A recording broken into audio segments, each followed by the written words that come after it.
listen, I don't care what's in Hunter Biden's. I mean, Hunter Biden, at that point, Hunter Biden literally could have had the corpses of children in his basement. I would not have cared, right? It's like, there's nothing. First of all, it's Hunter Biden, right? It's not Joe Biden. Understand that he's getting kickbacks from Hunter Biden's deals in Ukraine or wherever else, right? Or China.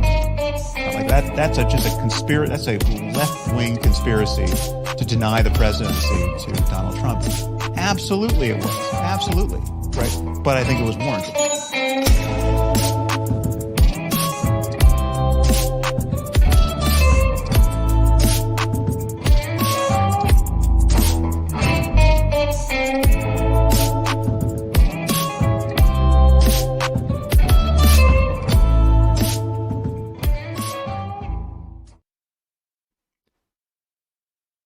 All right, welcome back to another episode of the Longhouse.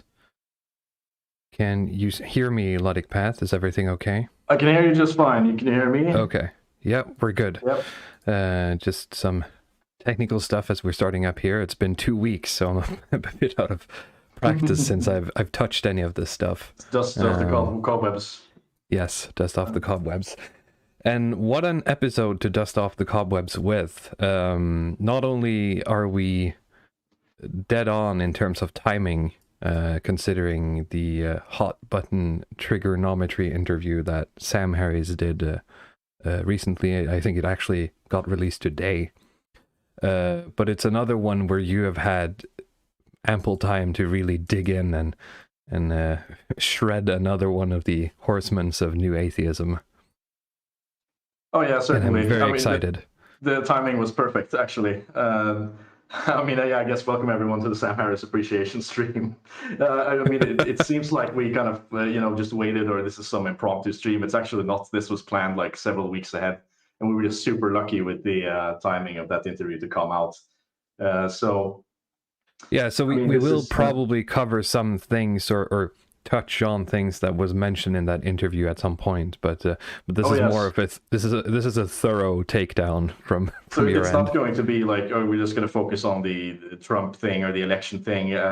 This is going to basically be a type of stream. If you ask yourself the question, as many people have asked themselves, oh, what happened to Sam Harris, right? He used to be so reasonable, like Trump broke his brain, woke stuff broke his brain, whatever, COVID broke his brain. No. I think that after this stream, you're going to realize that like his brain was thoroughly broken for like 15 years plus, basically, and every opinion that he's come up with in terms of like COVID policy, in terms of Trump, in terms of politics and so on, it's all very consistent and it's very predictable with the kind of opinions that he's always had. Real quick here, David Labaril here and the comments are asking who Sam Harris is. We'll get into that in a moment. I think we have a very very thorough overview over who he is. It's funny. I actually wrote in my notes, if you don't know who Sam Harris is, what are you doing here? But it's fine. We're going to explain. I'm going to drop that part, and we're going to. We're following on now from the previous stream where we talked about the selfish gene and evolutionary theory. And then, of course, we touched on Richard Dawkins and the New Atheists and the New Atheist movement in particular. And, there was this sort of coalition between the people in the top echelon of the New Atheist movement that name themselves like the Four Horsemen of New Atheism, where you have Daniel Dennett, Richard Dawkins, Christopher Hitchens, and Sam Harris. With Christopher Hitchens being dead now, there's only three of them. And you have Richard Dawkins, we covered last time, who I think is 80 years old.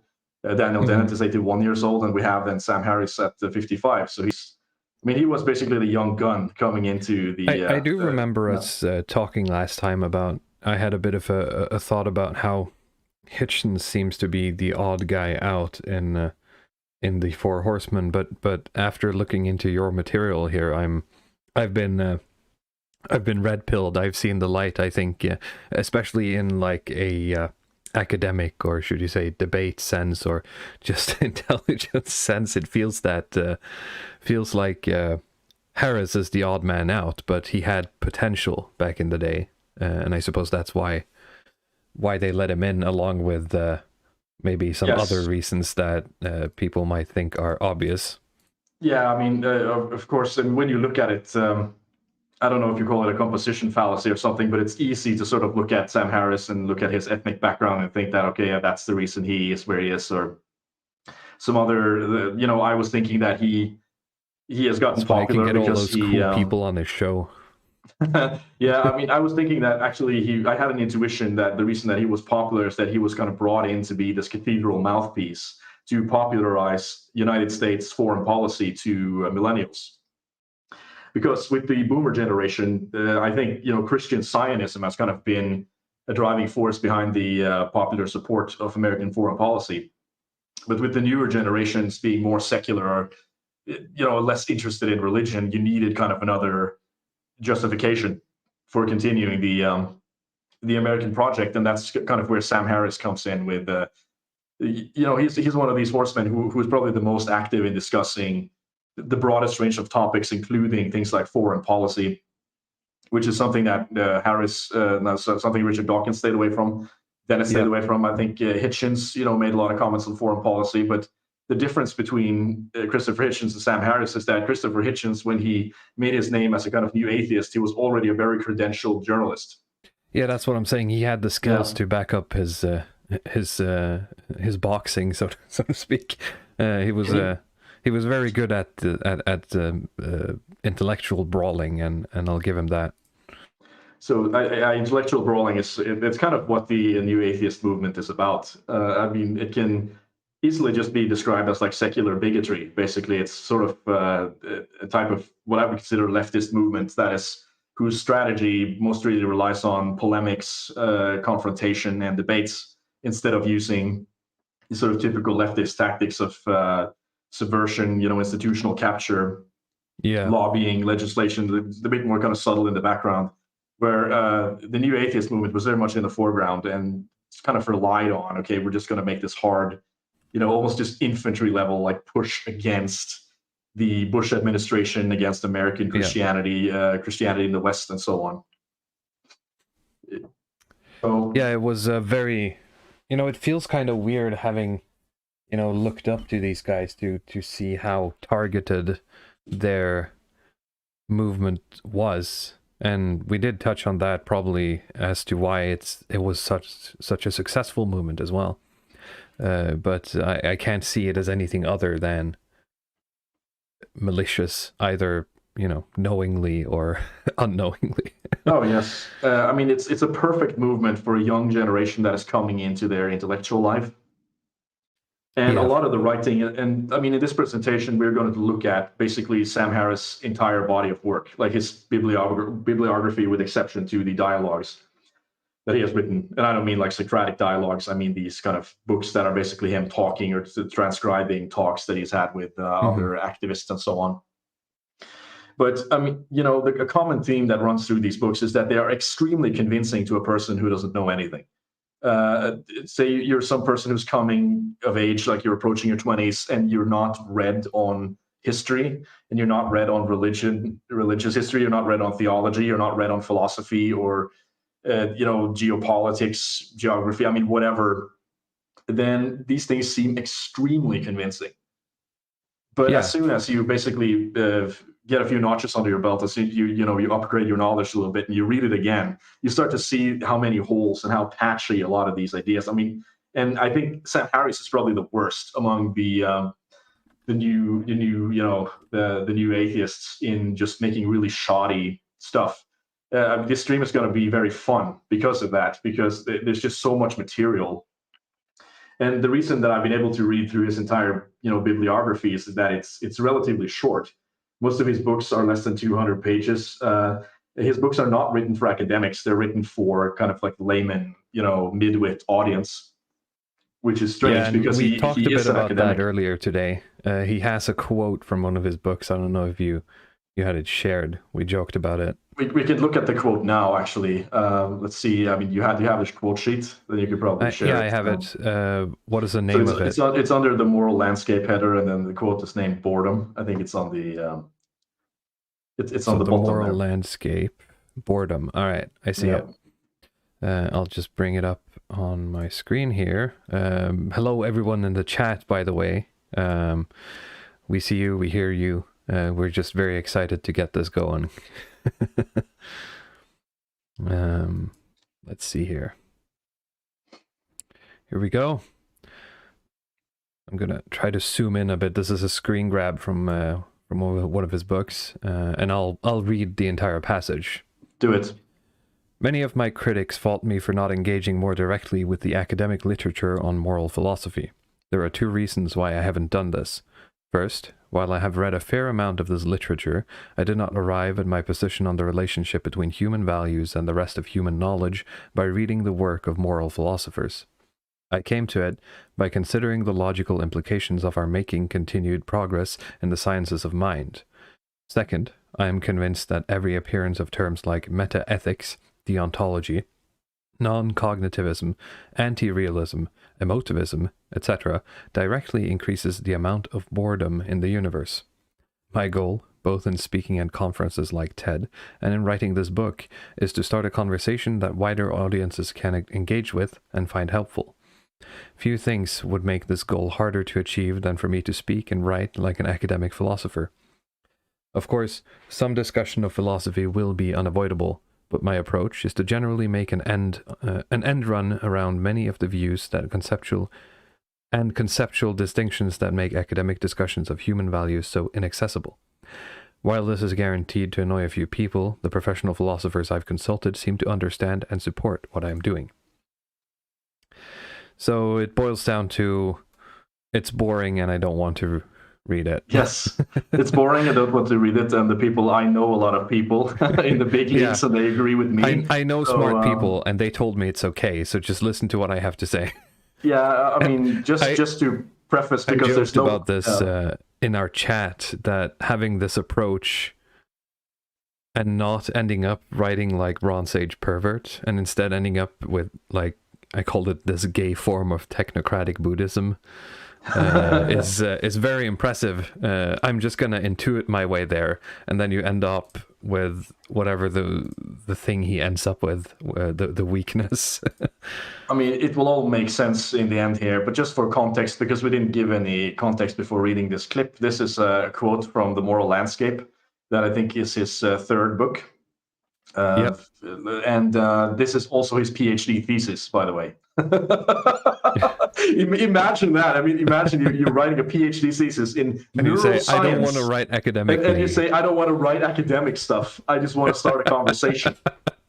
I mean, and this is going to be like a type of theme here with Sam Harris, is that he has basically been given a gift. When you look at the quality of the stuff, the quality of his research, the quality of the stuff that he writes, the quality of his ideas, this is not meritocratic. Like, he was basically chosen to be this sort of cathedral mouthpiece from the start. He was sort of picked up by it. If we go back to the New Atheists, when he joins the New Atheists, he is about 36, 35 years old, where the other atheists are sort of in their 60s. And at this point, Sam Harris only has a bachelor's degree in philosophy. Right? He has a bachelor's degree in philosophy, 35 years old, and he spent most of his time, about 11 years, traveling the world in like Nepal, Thailand, and India doing drugs. That's his background at this point when he joins New Atheists. And you just have to ask yourself the question, like, how does a person like that get published, and get an award and end up on like the New York, like the sort of New York Times bestseller list? It's very peculiar, right? For some, imagine how many people in the United States of America who have traveled to the East and done a lot of drugs and has a bachelor's in philosophy, who just has their head full of opinions and want to write who wants to be published, then they just right? get published. And they just get published. I imagine you could probably fill a room with like, several thousand people in the United States who are. I'm getting some exactly comments like that there are some echoing from you. I'm not sure if you can. If it's the the room is you're a in, little or bit echoey. See, is it better now? I'm not sure. We'll just have to make do. Okay.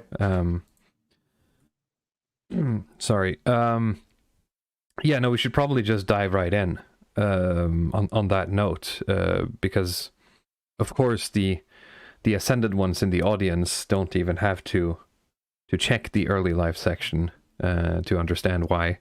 But there's more behind it too, I suppose.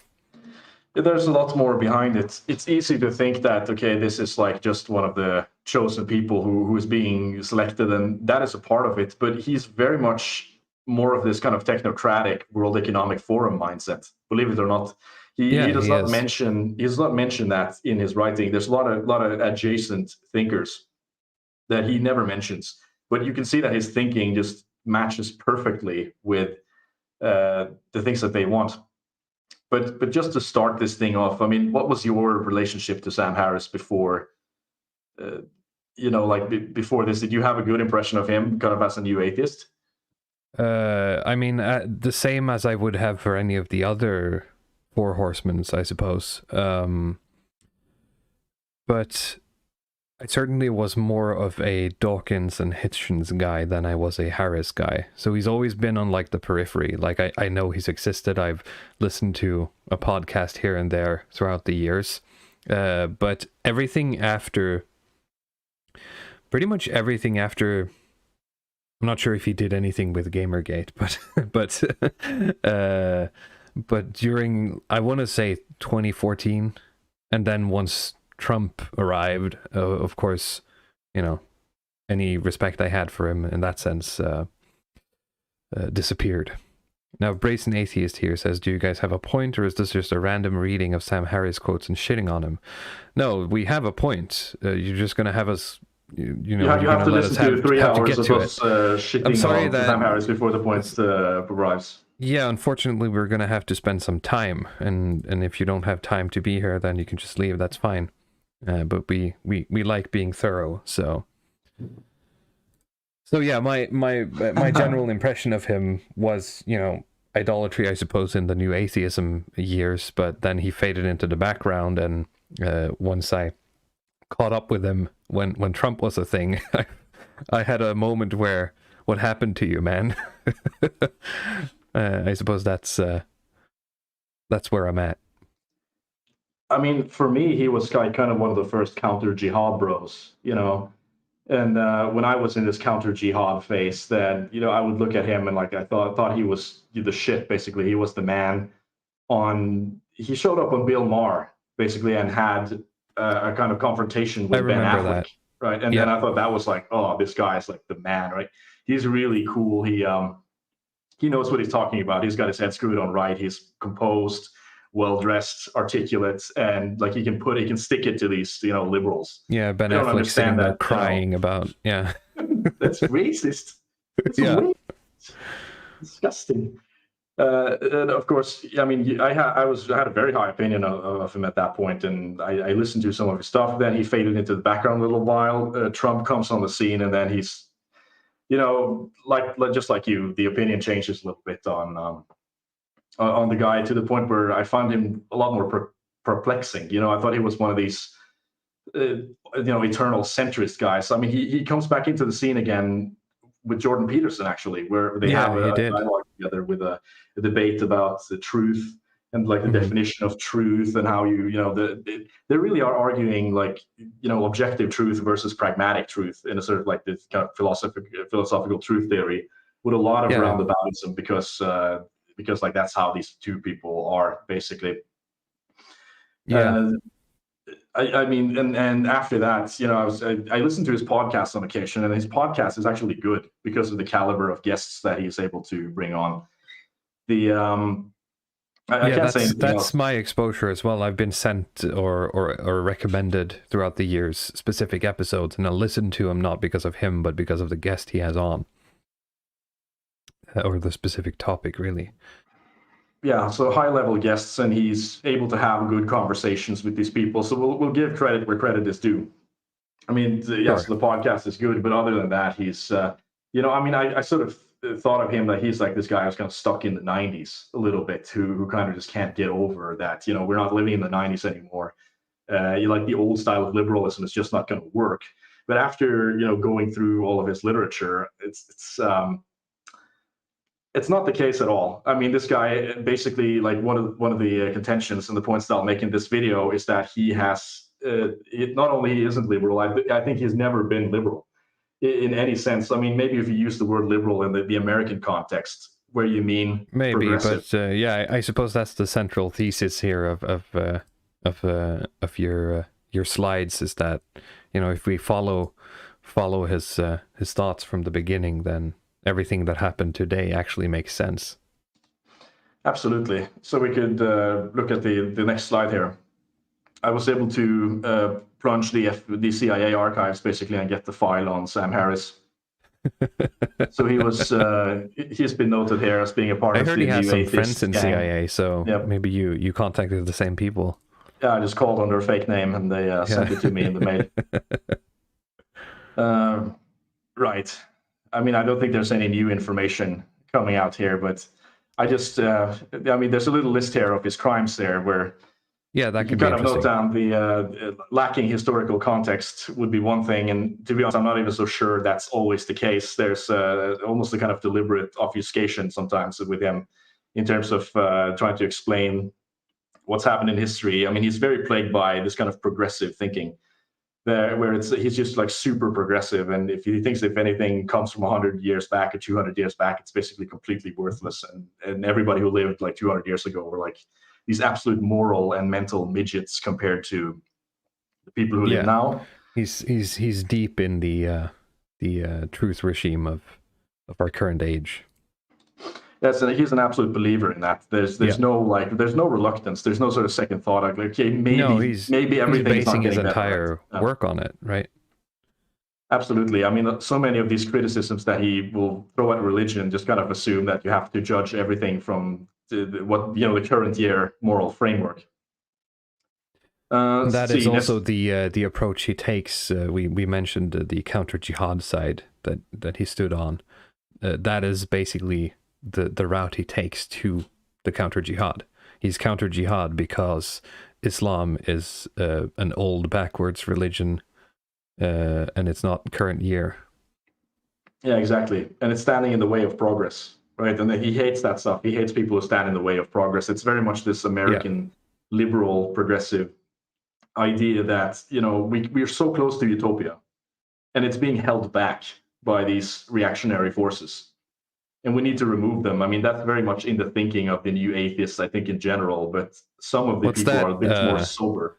Is that a Movie Bob tweet where he tweets about, like, by now I should be in space having sex with robots if it wasn't for Republicans or something like that? Green chicks. I should be in space having sex with green women or something. But yeah, something like that. They would not touch Movie Bob, I can guarantee you that, unless there's a mistake. He would be taken in to be used as biofuel. That's probably his best his best chance there. Let's look at his other crimes. So straw manning and what I call intellectual masturbation. It's very common that he will base his books basically on attacking caricatures of the opposing position. We can contrast this with Richard Dawkins that we talked about in the previous stream, where Dawkins, within the book, The Selfish Gene, it's a book made for the layman and also for an academic audience. And the book itself is engaged in a type of dialectic about evolutionary theory and with group selection as contrasted with gene selection. So it's very much in dialogue with other academic writers. But this is not existent in Sam Harris's work at all. It is basically, he will just take a position that he's doing some caricature of what he thinks the normie believes about free will or about religion or about truth or morals or something, and then he just attacks like the straw man. And this is, of course, as I say again, if you're a young person who's just coming into your intellectual life, this is very convincing because you think that he's basically smashing, this kind of, he's smashing free will or he's smashing this, the idea of religion or something, but he's not actually engaging with the serious thinkers within that field. He's just attacking like some kind of normie, incomplete understanding of whether it's foreign policy, religion, or culture, or philosophical concepts. So we can just go down the list here, not understanding the is-ought distinction. This is the big thing for him because one of his larger projects is really the idea of the moral landscape, or sort of creating a secular morality that is, or sort of moral science. Something that he starts talking about in The End of Faith. His PhD thesis, The Moral Landscape, is really about writing a book that is sort of, okay, this is how we're going to create a completely secular moral scientific framework where we do away with the is and the ought distinction. And we're just gonna use science to find out facts about how brains work in brain states. And when we know enough things, we can sort of create a framework for making the correct decisions on every point to sort of maximize the well-being, as he says, or sort of pleasure, you could say. It's a very sort of utilitarian, consequentialist notion there. The problem is that he never actually is able to produce a consistent argument for why the is-ought distinction is wrong, or sort of, I mean, we will go through his arguments later. It's just that none of them actually are able to really crack the problem. Mm-hmm. Well, specifically the is-ought distinction was something we covered a bit in the Dawkins episode too. It's not specifically something he addresses, but he relies on theory that fumbles with that as well. Well, I mean, my point in that video was that, there's a sort of usually a confusion, I think, among people when you say things about sort of biology and about, you create these stories about the world, even if they're based on science. It's difficult for people to distinguish between the is and the oughts. But Dawkins himself doesn't make that point. Dawkins himself is actually much better in this respect, because he says that, okay, just because nature is selfish, nature is brutal, and nature is a kind of dog-eat-dog world type of situation, it doesn't mean we have to create our society that way. We can have like an enlightened, socialistic kind society. So he doesn't make that mistake. No, he doesn't. But I just basically said that even though he acknowledges that when you introduce a framework into a kind of Christian society that is at odds with the Christianity, and that's incompatible with it, like this, it becomes a kind of an ought, unfortunately, for the sort of normie. Yeah, you're saying, you had like one of the memes we had in the pre-slide is that you're adopting scientific frameworks that do have moral values and oughts in them, and then you say that but we're free from the oughts. Well, or at least I think it's difficult, to create a kind of completely new framework without changing the oughts, because if the previous oughts are kind of connected to an entire metaphysical framework, and that metaphysical framework is being destroyed by a new one, then the oughts will change, and that was kind of my point. So, and then you're back to why New Atheism, existed and had such success in specific targeting. Exactly, but with Sam Harris, it's a little bit different. Like he basically says that there is no such thing as an is-ought distinction, right? I mean, this comes very much from his the sort of core beliefs that he has, including physicalism. If you believe that your scientific materialism, that basically physical, objective material is the only thing that exists, there's no such thing as a kind of soul or a spirit or any these idealistic concepts. Then if none of that exists, if there's no kind of moral metaphysical universe, there's only the physical universe, then we have to take morality from the physical universe. And that means that information about the physical universe will tell us the ought. And we can get into this a little bit later, but that's where he's coming from. Yep. And it's an understandable kind of intuitive position. It just doesn't philosophically solve itself. The problem remains, and I mean, some of it just comes out of this kind of weird, all of these weird ideas that he has in his head at the same time. Next point here, not understanding the implications of free will skepticism. I mean, he has a book that's called Free Will. He also wrote about free will in The Moral Landscape. But I mean, The Moral Landscape was kind of a launch point for both of the books lying in the book Free Will that he released years after, which he wanted to elaborate on ideas that were already existing in that book. I don't know why, but he wanted to. And we'll go into that later, where he sort of presents a theory that free will is an illusion. It's basically impossible, but he's a bit too scared to really explore the implications of it. He just has like this view that, okay, if we take out free will, everything is going to be the same way that it was, but we're going to be more compassionate, right? Because we realize that not only the person who is being raped is a victim, but the rapist is also a victim. So we will have double compassion, when that happens, without actually understanding that free will is sort of underlying in the entire court system and in the entire sciences like economics, sociology. Relies on the fact that you actually decide at the end of the day. morality and so on. So I mean, he's just not really either smart enough or brave enough to dig in and look at it. Bogren says Sweden in a fucking nutshell. Nice. All right. The last next one. point, does two more. Say not understanding moral axioms, and this is the idea that no matter what you believe in, there's at some point in your belief system, you will come down to assumptions that you cannot justify with evidence or science, like these sort of core assumptions that, okay, this is what I believe, right? Say human rights, for example, like, okay, I think human rights are non-negotiable. I can't prove that human rights are good. I can't prove that they're scientifically valid or that they're empirically valid, but I believe that. Or the same thing with religion, to say, okay, I believe God created the universe, and maybe I can't prove that empirically to you, but that's an axiom in my philosophy. Yeah. It's similar to metaphysics, but you could have axioms that doesn't imply metaphysics necessarily. But this is something that he also doesn't seem to understand. He basically thinks that he is outside of history, right? I was going to say, I think he does understand. I think his axiom is everything I believe in is good and everything that I disagree with is bad, especially after today's trigonometry video. Well, that's pretty accurate, actually. Yeah. But I mean, I try to steel man a little bit here, not to... Fair enough. Maybe I'm being too harsh. Too much. But of course, like to him, like his moral axioms are not axioms. It's just the objective truth. So he's very much living in this kind of, end of history idea where he is outside of history. Like he's not inside of an ideology. He's not inside of a framework or a sort of subjective perspective. He's just perceiving the objective world as is and telling people the truth. And it's basically, it's everybody else. It's sort of like the communists and the Muslims and the Christians, like those are the people who have goggles on, like they can't see the truth. They're like bogged down in this kind of idiotic metaphysics and delusions. But he can just see the world objectively, and that's why he doesn't want to talk about his own axioms. He just says that the things I believe are self-evident. There's no reason to believe anything else. I was going to make this point, but Leo says that he has internalized the Schmittian friend-enemy distinction. And we've been joking about that all week when you've found like a quote or I posted a clip or something like that where he does something like that, and we joke about, dark-based Sam Harris destroys his enemies and employs his will to power.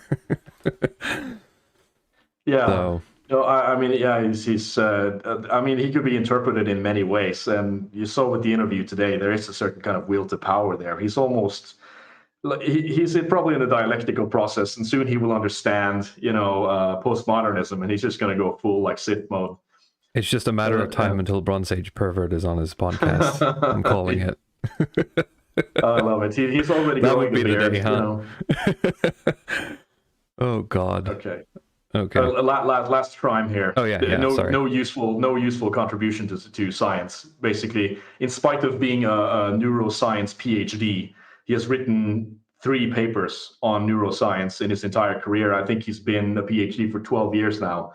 So he's been completely uninterested in actually pursuing any deep work in relation to neuroscience. He just wants to be an author who has a PhD. So I guess he could be part of the New Atheist Club, where it's like, I got one just as you people, but he's not actually interested in it. This contrasts him very much with Dennett and Richard Dawkins, where these two guys they're actually interested in their field. Like, Daniel Dennett, even if I disagree with him, like, I respect him because he's a philosopher and he's actually interested in philosophy and trying to do good work and read other philosophy. They're academics first, while Harris seems to have done the minimum work and then gone off to do marketing and drugs. Yeah, just basically do the drugs and the podcast and the meditation app and all of these other things. Not really interested in science for science's sake. He's a polemicist, I think, at heart. He does polemics against people, against religion in particular. The Bill Nye of atheism, according to Glow in the Dark. I suppose that's a good. I mean, Bill Nye is like the Bill Nye of atheism, I think. But he also just has a bachelor's degree. Yeah. In mechanical engineering or something. Yeah. All right. Next slide here. Yeah. So not only did I get his CIA records, I was fortunate enough to get sent a brain scan of Sam Harris's brain. And you know that we, on the Longhouse, we are materialists, right? We are scientific materialists and we are physicalists, and we believe first and foremost that the brain creates the mind, and there's no such thing as kind of mind independent of brain or anything. So, I mean, this might look like a regular brain scan to you, but if you zoom in a little bit, you can see that the ideas in Sam Harris's brain are actually imprinted in the synapses here. So yeah, if I squint, I can make out some words. Then you can see the ideas here, and he's got a very big brain, and the brain can sort of hold many contradictory ideas at the same time. So I mean, we have a nice little spaghetti here of ideas that he will either directly or indirectly espouse, ranging from, say, modern Buddhism to atheism to liberalism to free will skepticism. I mean, progressivism, neocon, foreign policy, democracy, no self doctrine. I mean, utilitarianism. This would have been, I haven't heard the term modern Buddhism before. I haven't really gone searching for it, but it's a very apt description because it's basically the version of Buddhism that is like meditation and what women mean when they say, if anything, I'm a Buddhist. It seems. Have you been in Oslo at any point? Because if you walk around in Oslo and you look for it, then there's going to be posters and for like modern Buddhism courses. And there are a lot of these kind of Buddhist temples in Oslo that advocate this modern Buddhism. Like they try to sell modern Buddhism to young urban professionals who live and work in Oslo, right? As developers. But it's the watered down, modern corporate friendly version of it. I mean, if you read some of I don't have the book right here, but I have one of those Buddhist books. I don't remember the name of it right now. It escapes my mind. There's a lot more. I mean, you can see where guys like Gwinon and Evola get their inspiration from. There's a lot more based stuff in old Buddhism. At home from a Norwegian author. It's just called Buddhism. I don't remember his name currently. Maybe I can put it in the comments. But he gives a very thorough account of Buddhism, and Buddhism is basically, it's deeply metaphysical. It's there's a lot of cosmology in Buddhism with multiple, like you have a realm of hell, and then you have a heavenly realm and different realms that you go to when you reincarnate. And karma is a big part of it. Worship is a big part of it. Worshipping Siddhartha, sort of like the spirit of Siddhartha Gautama Buddha. Yeah. There's a lot of these lot of spirituality and deep kind of metaphysics to this traditional or classic Buddhism.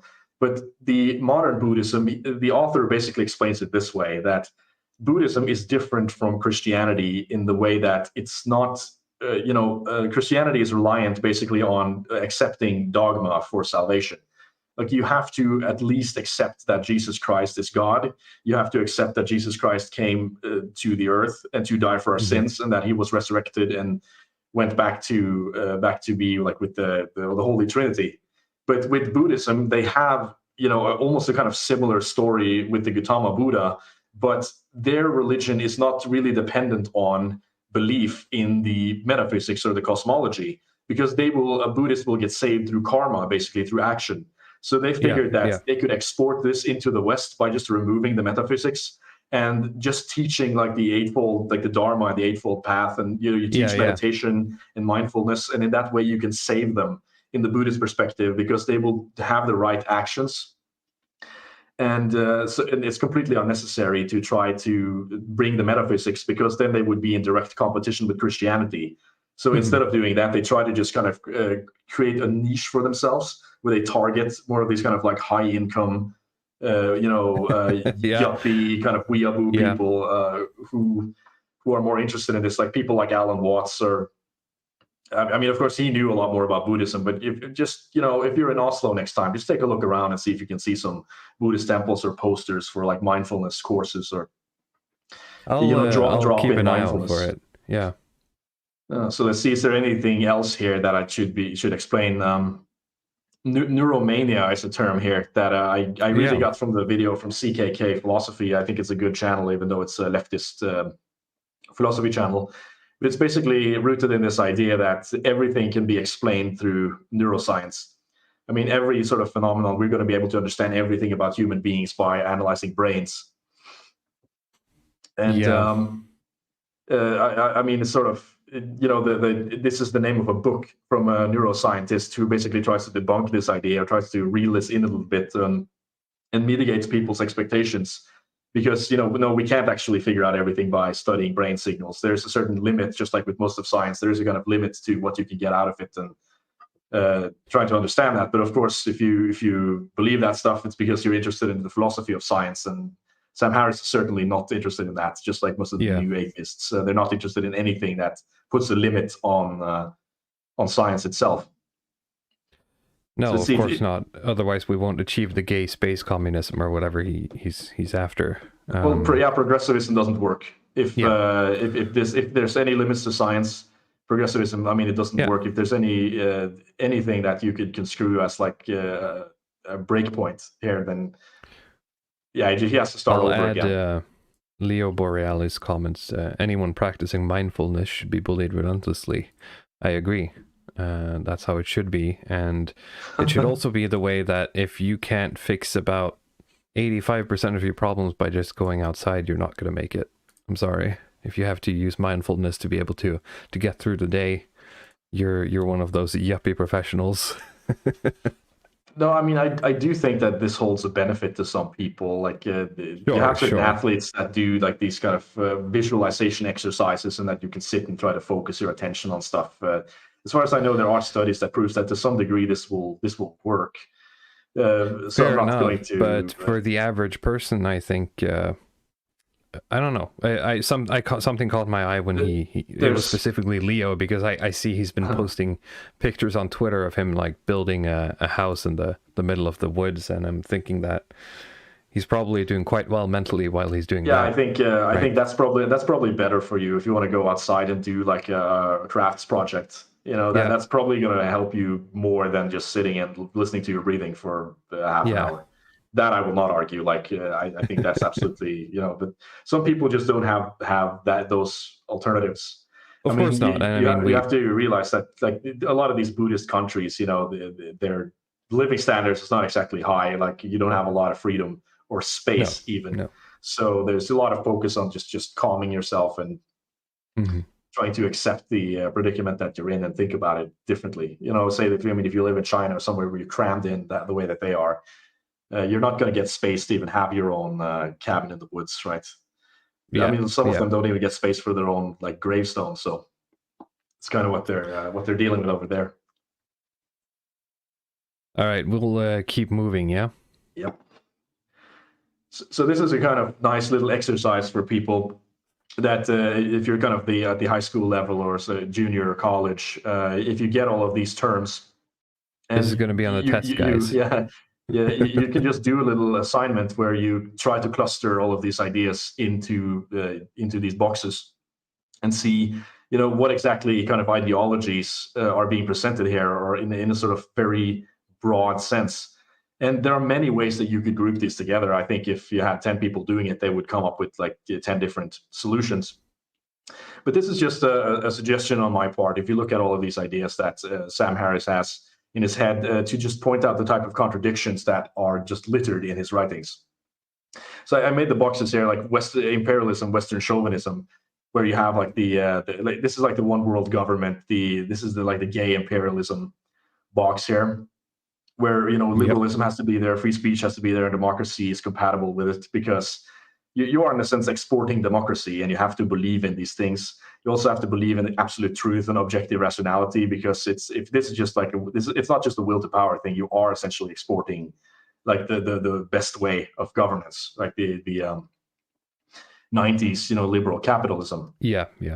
So then if you go on to the right, then you have like the Eastern mysticism / pessimism, which is also prevalent in Sam Harris's ideas, because he spent so much time in the East learning about Buddhism and meditating, doing meditation retreats.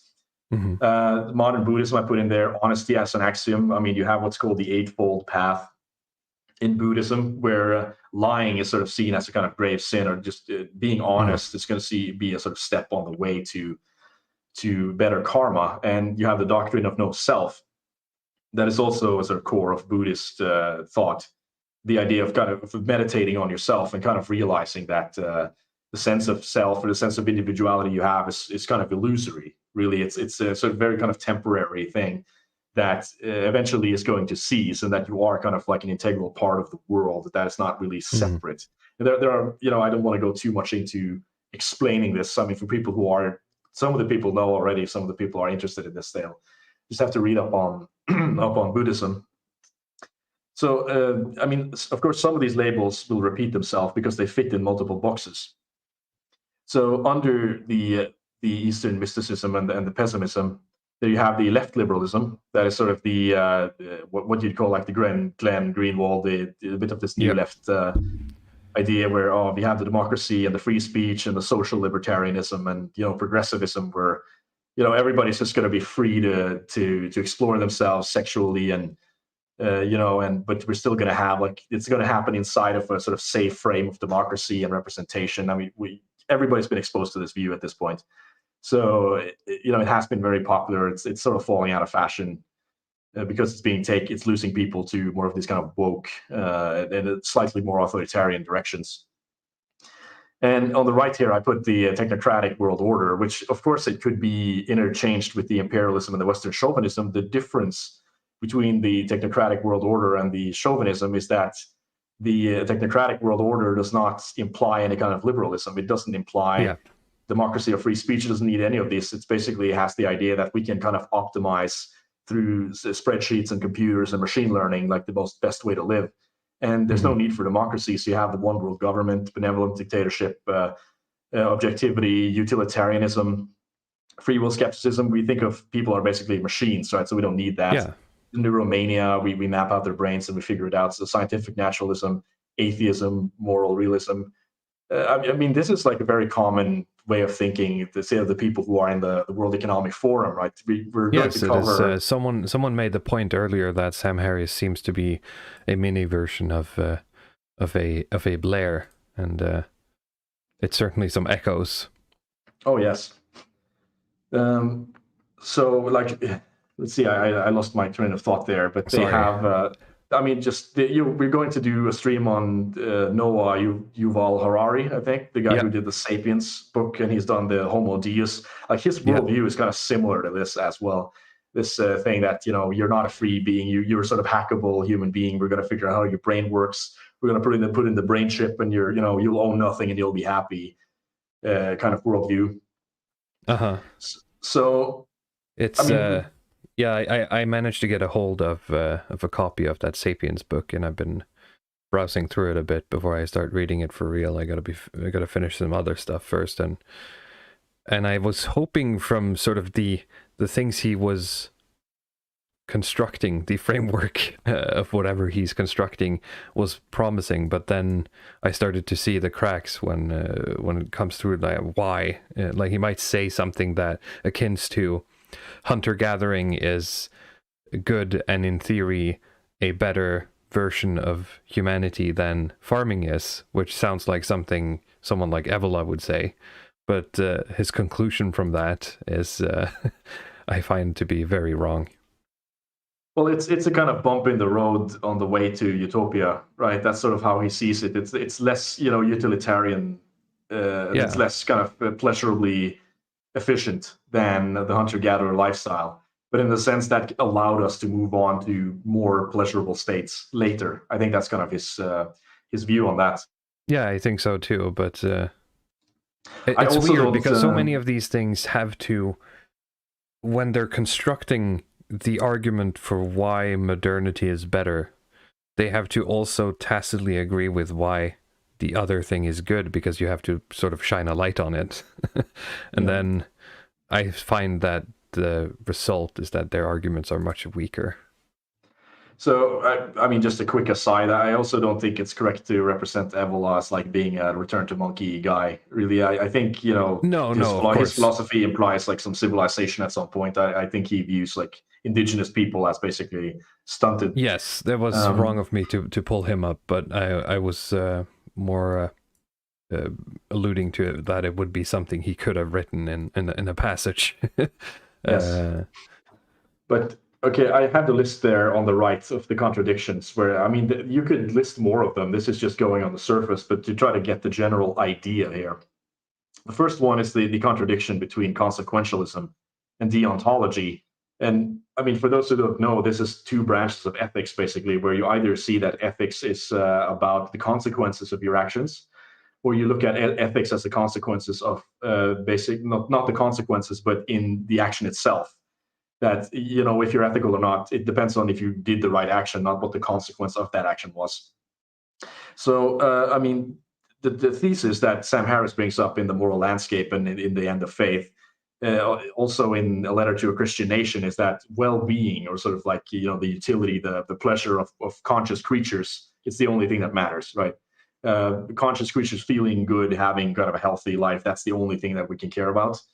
And then he will also say that reason and logic is an end in itself. Like, we need to respect reason and logic and mathematics, like, for its own sake.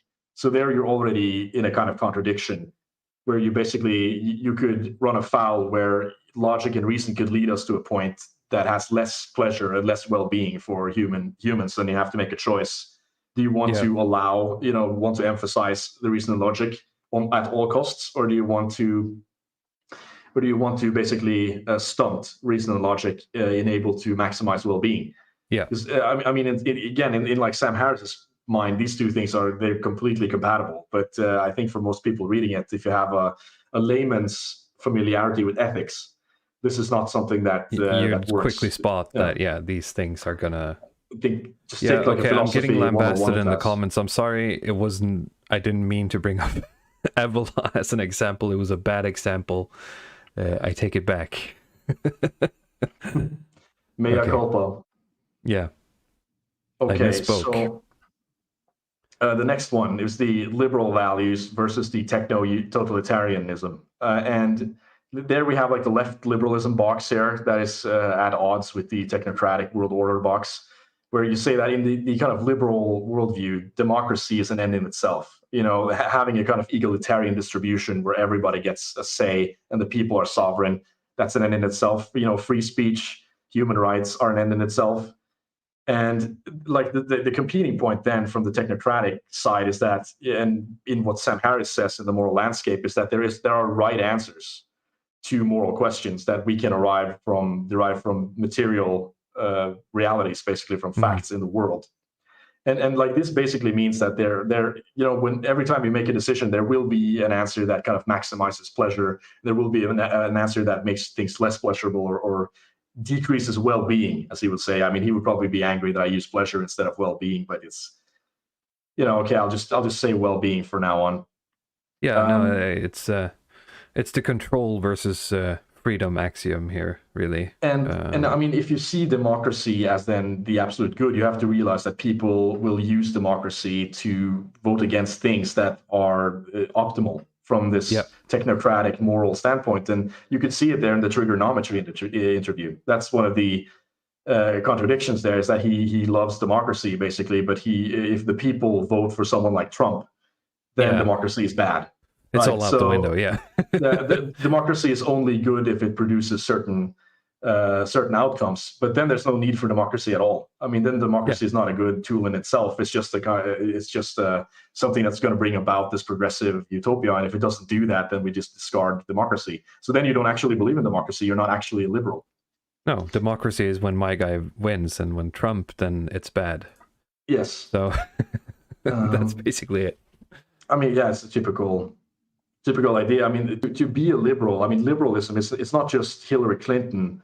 Liberalism has like a foundation, with thinkers like John Locke and other thinkers going down that line. And you need things for liberalism to function. You need God, you need free speech, you need to have individuals, right? You need markets, free speech, and so on. And if you're someone like Sam Harris who said that God doesn't exist, free will doesn't exist, people should be able to speak freely, like the doctrine of no self. Liberal, individuals can't exist because you believe in the Buddhist doctrine of no self.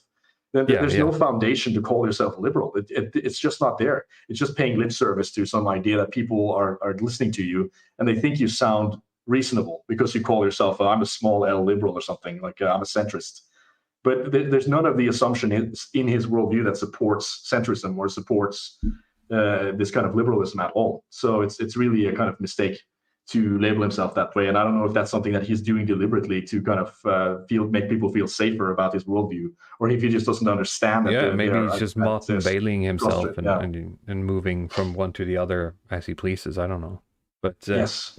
I think the trigonometry interview is very good because it's basically like a condensed version of all of this. Certainly. Into like an hour of him running the entire gamut. So the next point here is then we contrast the Western progressivism, that's either the imperialism box or the technocratic world order box, with the Eastern mysticism box, where fundamentally Hinduism, Buddhism, Jainism, and all these religions that come out of that lineage are pessimistic. And I don't mean that in the sense that people are very sad if they believe in it, but it's very difficult to be a progressive and to be an actual Hinduist or a Buddhist, because they essentially believe that life is an illusion, in a sense. Like the life we live is a part of, it's a little bit like being in the Matrix. And you need to kind of awaken yourself out of this illusion. And you will awaken yourself through suffering, right? This is the story of the Siddhartha Gautama Buddha, for those who are familiar, is that he is a prince who then is sheltered by his father, because his father wants him to be, his father wants him to be the man of action, like the new emperor. And he wants to make life as pleasurable as possible for Siddhartha Gautama. So he sort of locks him in the garden with the harem and flowers and only young people and good food and everything. But eventually Siddhartha Gautama Buddha breaks out of that and goes into the world and sees people who are sick and people who are dying and people who are suffering, and realizes that this is an inevitable conclusion of life, and then begins like the journey to awakening, and realize that, okay, life is suffering, and what's important is to awaken, and the ethical foundation of Buddhism is to awaken from the suffering. So this is completely at odds with progressivism. I mean, the progressive mantra is basically to keep... If your outset is that life is pain, and the religion is constructed to help you deal and understand with that pain, then joining that with something that tells you that everything we do lessens pain, of course it's going to be... Progressivism, from the Buddhist perspective, you're just keeping Buddha in the garden for longer, right? You're keeping people in the Matrix longer by sort of not exposing them to pain for longer periods of time. So it's completely antithetical to real awakening. And I mean, with the life is suffering idea, it's not just the idea that death is inevitable, but also the idea that dissatisfaction is inevitable. That no matter how big your house is, or how attractive your wife is, how much money you have on the bank account, it will eventually become boring. It will eventually become a drag, and you need to kind of keep filling the hole, so to speak. And like, this is an inevitable process. And the quicker you wake up from that and realize that you don't need all of these things to be happy, you just need to kind of awaken and there's live some a very talk minimalist. in the chat about why Eastern mysticism in this sense is superior, but I would argue, of course, not being a theologian, a Christian theologian, but I would argue that a lot of the Christian assumptions are similar. I mean, the man is a sinner, and and he's going to sin as part of his life, and it is up to him to try to not. That sounds quite like life is suffering. There are many parallels in these things, but I think Christianity opens the door for some progressive ideas. Sure, especially I'm going to wander into a minefield here, but I'm going to say especially the newer versions, more modern versions of Christianity. Well, I think that I don't mean to use progressivism as a pejorative here, just in the sense that the Christians believe that Jesus is coming back, and they believe that they can save people, right? I mean, if you're a missionary, you think the world can get better, in a sense. Like you're sort of trying to save people. And there's nothing inherently wrong about this, but they do believe that they can make the world better than it has been. It would be interesting to set that up against other more pagan, quote unquote, religions like Norse, etc. But that might be a stream for another time. Certainly. But again, the conclusion is that either, if the Buddhist idea of life is suffering is true, then progressivism is completely futile. There's no reason to sit and try to maximize well-being, or trying to minimize pain, or have any harm reduction framework, or have that as like the primary goal. I mean, you don't need to maximize suffering, but there's no need to constantly try to lessen suffering, because it's inevitable, and you're just keeping people from awakening. So the last point. This also opens the door. Sorry, I just had a brainwave here. This also opens the door to the managerialism as well. I'm starting to see why this is joined in his mind now.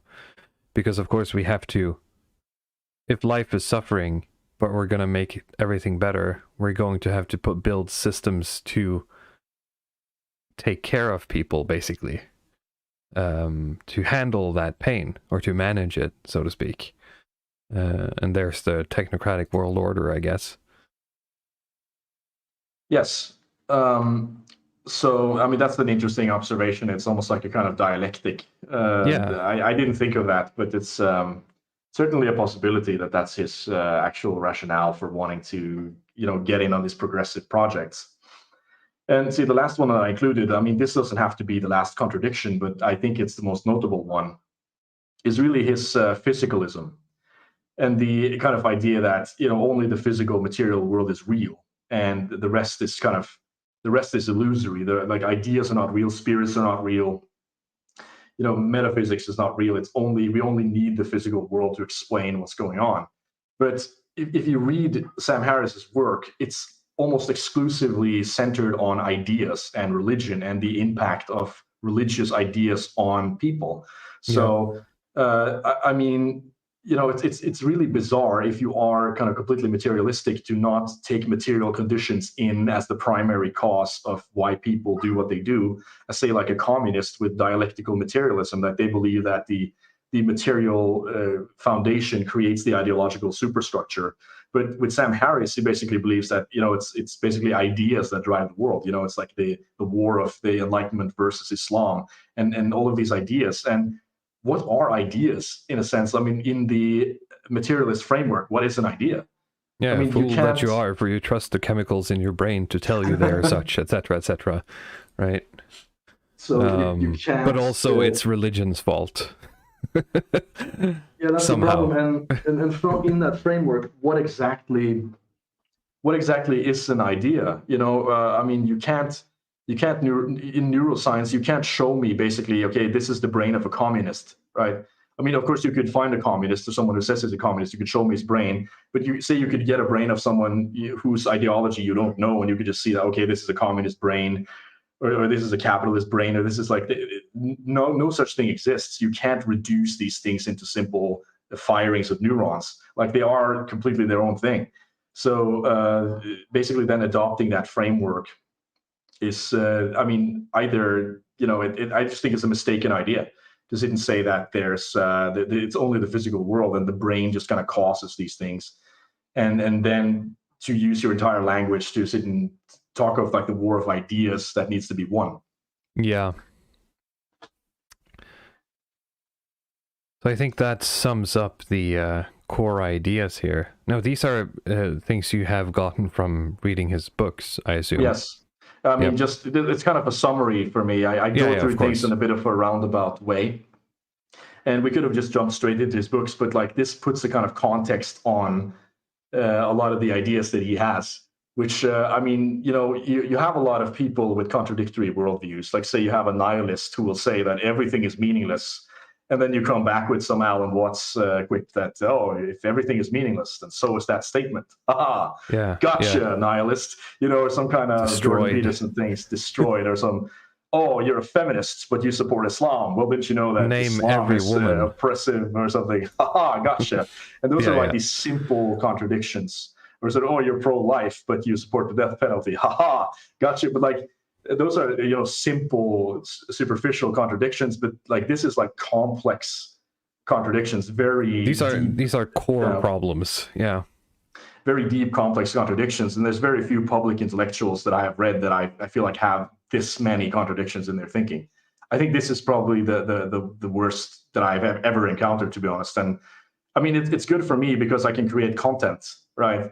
But if I was going to do an episode on Dennett or Hitchens, it's not going to be like this, because I think they have much more enclosed, more logically compatible worldview. But with Sam Harris, he just seems to make so many kind of like sloppy mistakes. In spite of being very smart and good at writing, he just makes so many he's playing fast and loose here. He's just slugging. So it's easy to point out where he goes wrong. then we could move along here. We could start looking at the end of faith. All right, very interesting. This is his first book. It comes out in 2004. Like I said, I think he's 37 years old. This goes on the New York bestseller list and even wins like the Penn Martha Award for it, which is interesting considering like the content of this book. I mean, we talk about extremism. Like we talk about, people will refer to people like us as extremists, and I've been called an extremist, but there's no belief that I hold that is as extreme as some of the views that Sam Harris expresses in this book, because it is basically sort of encouraging or calls to violence, or calls to sort of preemptive violence against specific groups in this book, which weirdly enough then becomes like a mainstream bestseller. It wins an award. Just getting published is one thing. I mean, we could look at if you look at some of the endorsements here, I put the pictures in the top right corner.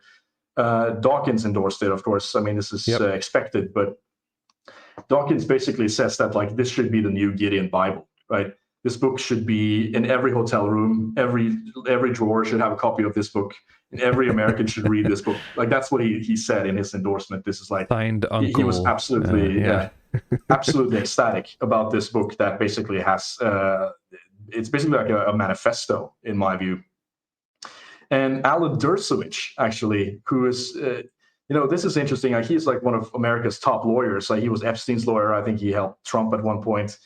He's a very big name with like a busy schedule. So, I mean, if you are like I said, if you're some kind of like some guy who's just been on a drug trip for 11 years and taken a philosophy degree, and then you not only you get published, but your book ends up at the desk of Alan Dershowitz. Yeah, I wonder how that happened. Yeah, I was, but it's. I wonder what that connection is. Yeah, there's some connection there that I don't know what it is. We'll just have to familial, maybe. We'll just be in the dark about this. Yeah. Anyway. Peter Singer as well endorsed this book, and I mean he's most known for being like the vegan philosopher. Yeah, and kind of the driving, his big ideas like the circle of concern is that we need to expand the circle of concern to animals as well, so that eating less meat and trying to create a better world for them. And so it's from the same utilitarian framework that these people operate in. But I mean, in spite of all of the kind of vitriol that is in this book, he fully endorses it. The Economist magazine endorsed it as well. I don't know why, but I mean, to me, this is very concerning. You have a lot of like high-name journalists as well, but I don't think anybody in the audience knows who they are. So, but these are the three people up here that are actually quite famous. But I mean, I think the best way we could go look at this book is just to look at a couple of quotes. Yep. That I think we could read, and then we could discuss some of the content that's in it.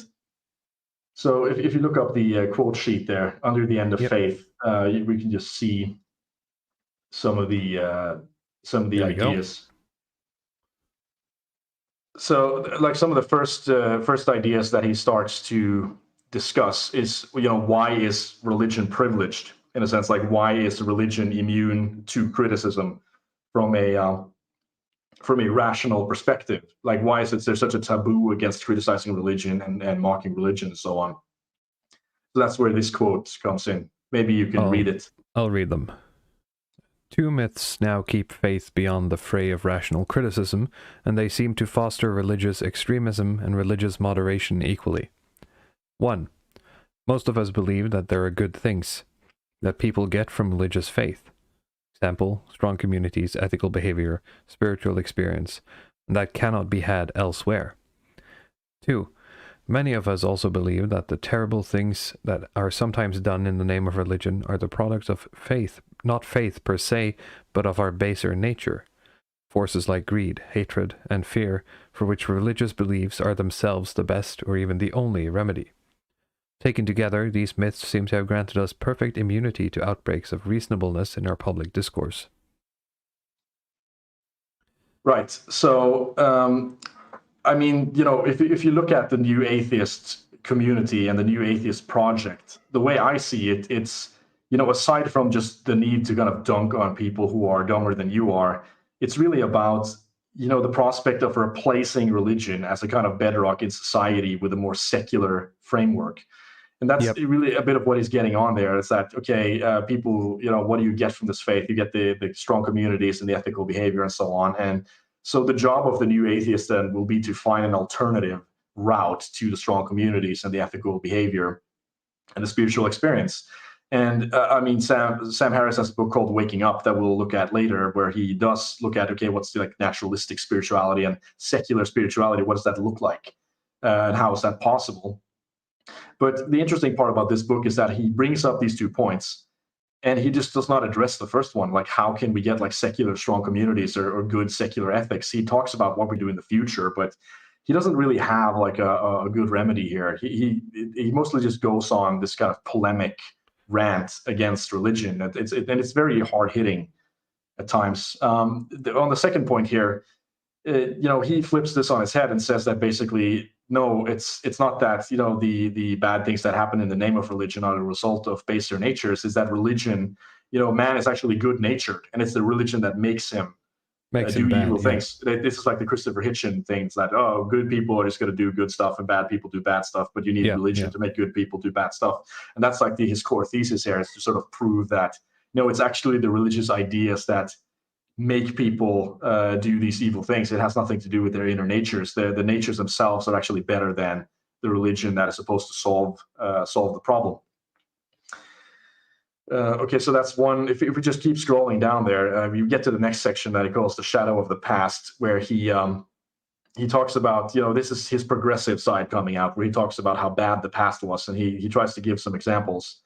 So if you could, historically, this is true, and on this score, religion is to be credited as much for wars of conquests as for feast days and brotherly love.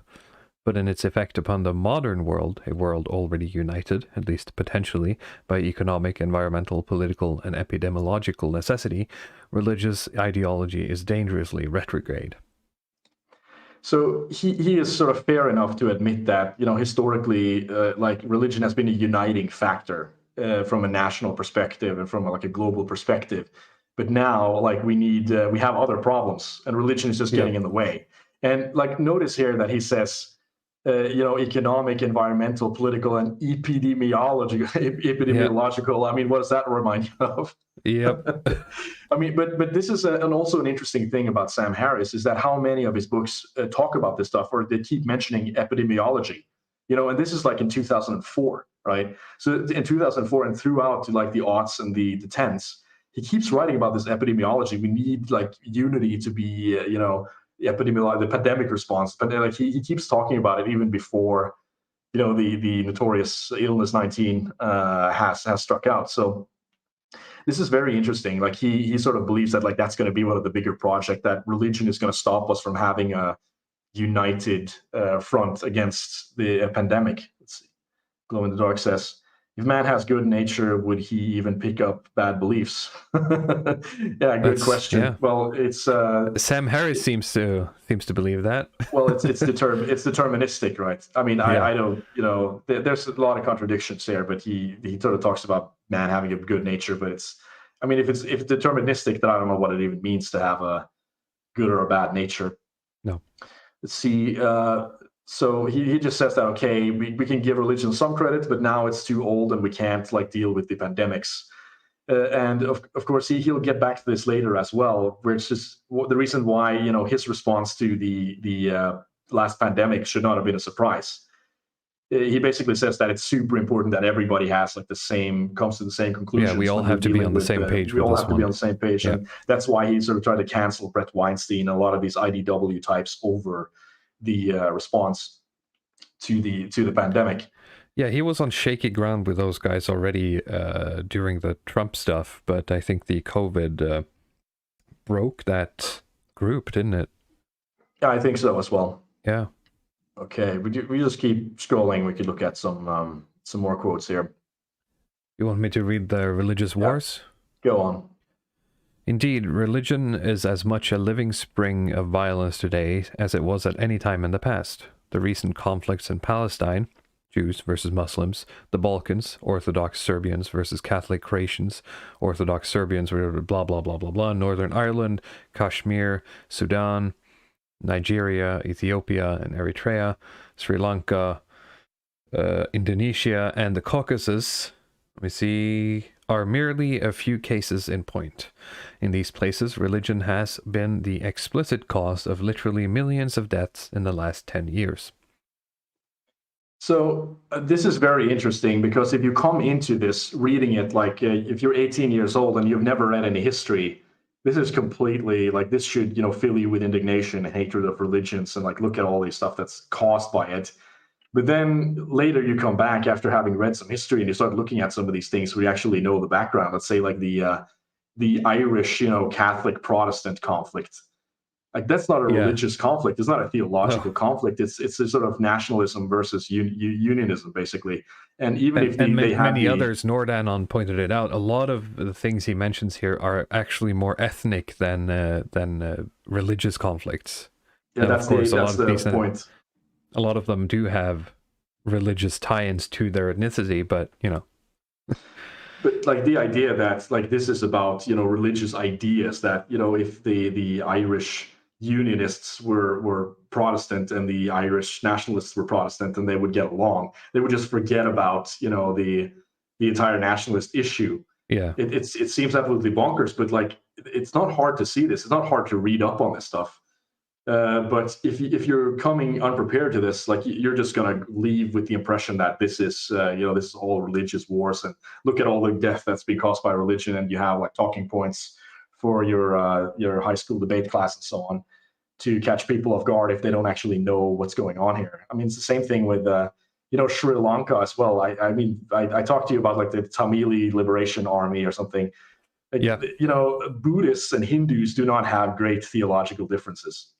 No, they just do don't. not. I mean, they have just no foundation for that at all. This is an ethnic conflict, basically, where like the Tamilis have become like these kind of second-class citizens in Sri Lanka, and they've sort of created these like military organizations to sort of win back power. And if you look at the Wikipedia page of the Tamili Tigers, like, they describe themselves as a secular organization, like it's like basically secular nationalism. So it does. I mean, you could probably go on. I don't know the details of all of this, but like Nordanon says, these aren't really religious conflicts. You know, the most of them. So yeah, but you know, it's just important to point this out, because he keeps sort of doing this and just saying that look at this. This is religion doing it. This is religion doing it. And I mean, if you don't know your history, you're just going to fall for it. Let's see what the next quote is. It is also very reductive, I'd say, because it ignores things like ethnicity and historical factors. So. It's very childish, actually. Yeah. Let's look at the next quote there. One? It's called "If We Forget Everything," and this is from like, this is a thought experiment, and he loves that. He writes a lot of these thought experiments as to, well, imagine if that happened, what would you think? Build worlds where he's right. Yeah, that's nice. It's sort of meant to just get you to read it, and then at the end, like, the punchline is that, wow, you know, that sounded he's very right, smart. So. Yeah. So if we forgot everything tomorrow, we would not rediscover religion because it's not useful. The Bible would be shelved probably alongside the Egyptian Book of the Dead, ignoring that all the information we'd rediscover in the West is deeply tied to the Bible. Names, calendar, AC, BC, holidays, architecture, art, philosophy. Assumes a hard reset to zero knowledge would lead back to secular humanism. Actually, this was actually my commentary on that quote. Oh, sorry. But, yeah, okay. But actually, it's actually my mistake for putting it in there. But he has this elaborate thought experiment where he basically said that, imagine everybody forgets everything tomorrow and we have to rediscover it, then religion would just be gone. Well, that's just like your opinion, man. Yeah, but I mean, he's just saying that. I mean, you don't have anything to base this on, right? Yeah. But the idea is that okay, we just have to rediscover our, you know, agriculture and rediscover technology and this stuff to live, and we just forget about Christianity. But like, Christianity permeates everything. You know, people will start asking, like, why was this building built the way that it is? So why is the calendar like that? Or why are people's names? You know, if you find writing and you what's the deal with that relearn, cross? Yeah. if you relearn how to write and you look at all these crosses and all this symbolism everywhere, and you have to like rediscover why that happened, and then you figure out that something happened like 2,000 years ago, and boom, like, we're back in business, basically. So yeah, I just thought that was kind of a stupid example. It's kind of weird because it's, I don't know, maybe I'm being facetious here, but it's like he's saying, if I cut off my arm, I won't need 2 sets of gloves, you know? Yeah, I see what you mean. It's kind of, yeah. So but so the It's next like, one yeah, is you're right, but I have two arms, so but you can't just ignore everything and then make up whatever you want, you know. it doesn't stop him. I'm So sorry, here's the it was just, yeah, I'm confused by his logic here. Keep going. Are you going to read this one? So it's called like the sacred past there, and where he talks about how bad everything was in the past. Yeah, you could just. Our past is not sacred for being the past, and there is much that is behind us that we are struggling to keep behind us, and to which, it is to be hoped, we could never return with a clear conscience.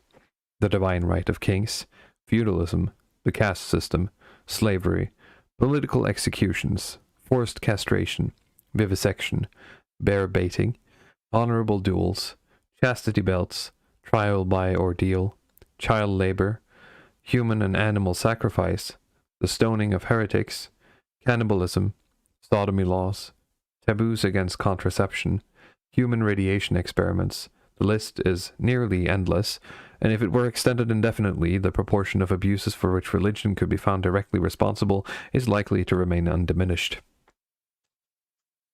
Yeah, it's interesting. I mean, some of these things are kind of based, actually. I think they're coming back, but yeah, it's interesting that he's blaming religion for this stuff. You know, like it's religion's fault that we did human radiation experiments, or you know, bear baiting is like some Christian tradition or something. It's like he's just, you know, giving you this sandwich that you have ready for someone who says, well, the past was pretty cool or something. Well, what about feudalism? What about slavery? What about you know, castration? What about the right of kings? Did you know Luddic people died in the past? Yeah, people had like different values and people did things differently, and just the past is very long. So you take like every bad thing that ever happened. Everyone who has ever lived has died. Have you thought about that, Luddic? Yeah, I mean, I don't want to go back to that. The stuff that he's listing as well, like it seems like weird to compare them. Bear baiting is like this sort of like this goes like this cockfight type sport thing that people were doing for entertainment, and then he lists like sodomy laws. Yeah, it's like bullfighting, basically. Yeah. You had them until very recently. I mean, you either have sodomy laws or you have sodomy, right? So I mean, there's still, you know, a lot of this stuff is still happening in various forms around the world, and I think a lot of it's going to come back as well. And not all of it is like as directly bad as I think he puts it out here. But I don't really want to do this Walter Block defense of these things currently. But just to point out that, you know, first he takes all of these conflicts and blames them on religion, and then he just creates this sandwich of everything that he doesn't like, of all these trigger words, and he says that, you know, yeah, this is religion as well. Like religion is like it causes you know, cannibalism and sodomy or whatever. Ridiculous films. Yeah, there's another quote there where we go more into this kind of progressive, how he looks at the world through progressivism. Imagine a world in which generations of human beings come to believe that certain films were made by God, or that specific software was coded by him. Well, I mean, that's already happened. Is it Terry Davis? He coded the Temple to Temple God. OS. Temple OS, yes, that's it. Imagine a future in which millions of our descendants murder each other over a rival interpretation of Star Wars or Windows 98.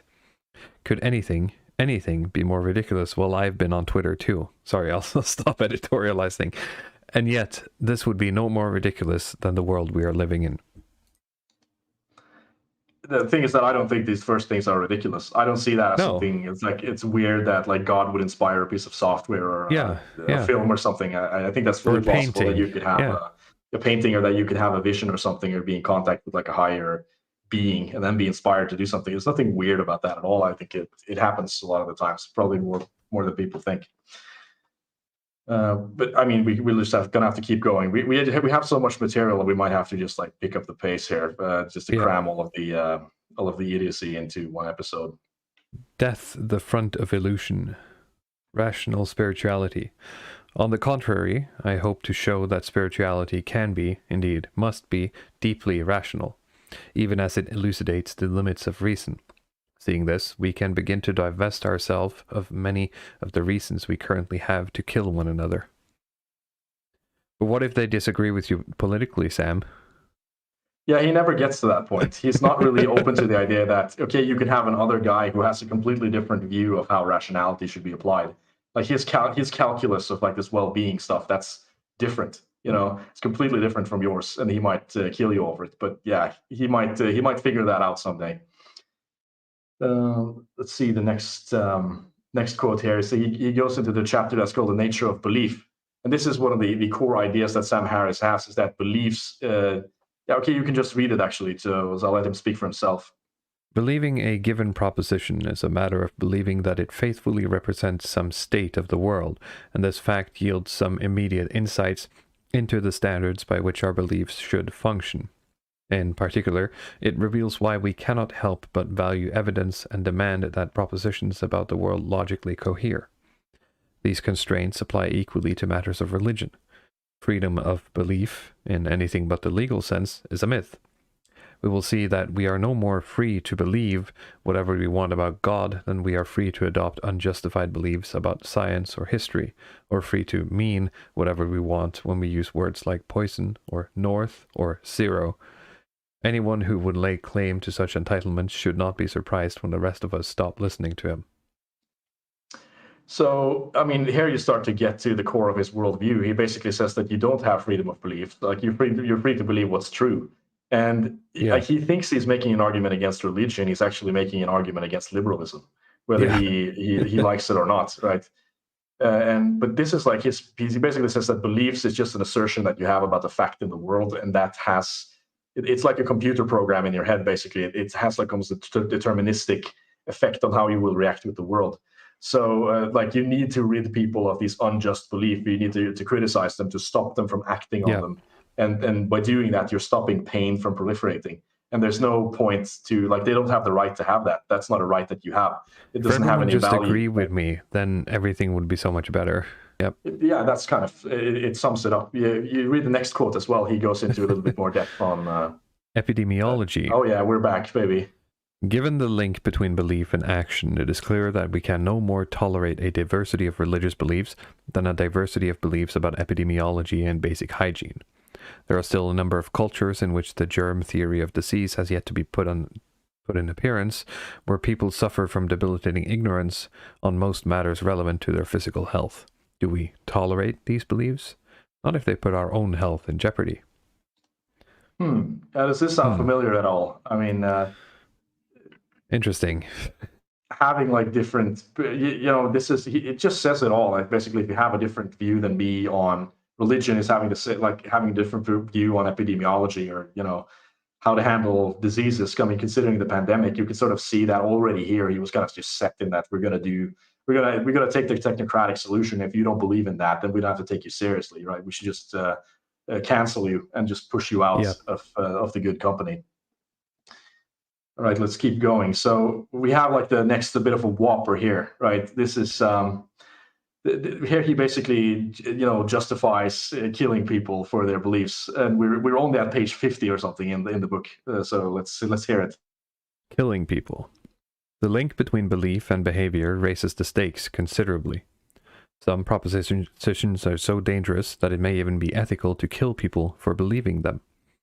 This may seem an extraordinary claim, but it merely enunciates an ordinary fact about the world in which we live. Certain beliefs place their adherents beyond the reach of every peaceful means of persuasion, while inspiring them to commit acts of extraordinary violence against others. There is, in fact, no talking to some people. If they cannot be captured, and they often cannot, otherwise tolerant people may be justified in killing them in self-defense. This is what the United States attempted in Afghanistan, and it is what we and other Western powers are bound to attempt, at an even greater cost to ourselves and to innocents abroad, elsewhere in the Muslim world. We will continue to spill blood in what is, at bottom, a war of ideas. Damn. Damn. I mean, listen to this. And this is something that you have to think about, like when you see these endorsements, like people like Peter Singer or Dershowitz, or like people in these magazines. If you're endorsing this book, this is what you're putting your approved stamp on. Basically, it's like he's flying the bombers himself here. Yeah. Oh yeah, he's basically piloting the drone. This could have been phrased in so to me, like like the Joker says, oh, to a guy like me, this is extreme. Like, Yeah. it's I would never, like, if I was going to write any type of essay or any polemic like that, I would never phrase anything like this. And I would maybe say something like, okay, we might have to suspend the human rights of certain individuals temporarily to stabilize the situation or something. But Yeah. I mean, this is as like clear and balanced as it can possibly be. And like, this is one of the things he ended up in hot water for. I remembered, like, back in my counter jihad days, where I saw Sam Harris on Real Time with Bill Maher. He also came on the Young Turks, and he had like this argument with really? Cenk Uygur, right? And I thought that Cenk was just being irrational and said that you want to kill Muslims and stuff. But this book was out at that point, right? And if you've read the book, I can sort of see The why. answer Like, is yes. people like Cenk and Chris Matthews and Glenn Greenwald were like, they were uncharitable to Sam Harris, and I can sort of see why, because it's like stuff like this that's in the book. And Atheist jihad by Sam Harris. I mean, it's almost like Warhammer. I mean, that's basically what 40K he's calling for here. He's calling for an atheist jihad. It is like atheist bigotry. Putting a fatwa on. Yeah. So I mean, when you're like, you're only you're not even halfway into the book, and you're already at the point where we need to kill people preemptively. I mean, how do you top that, right? But yeah, you'll be surprised. We'll keep going, because it gets there's more interesting stuff. Can I read this? Are we gonna get in trouble? Maybe. I mean, but this is from like Sam Harris's own book here, right? Quoting from the End of Faith. Yeah. The gravity of Jewish suffering over the ages, culminating in the Holocaust, makes it almost impossible to entertain any suggestion that Jews might have brought their troubles upon themselves.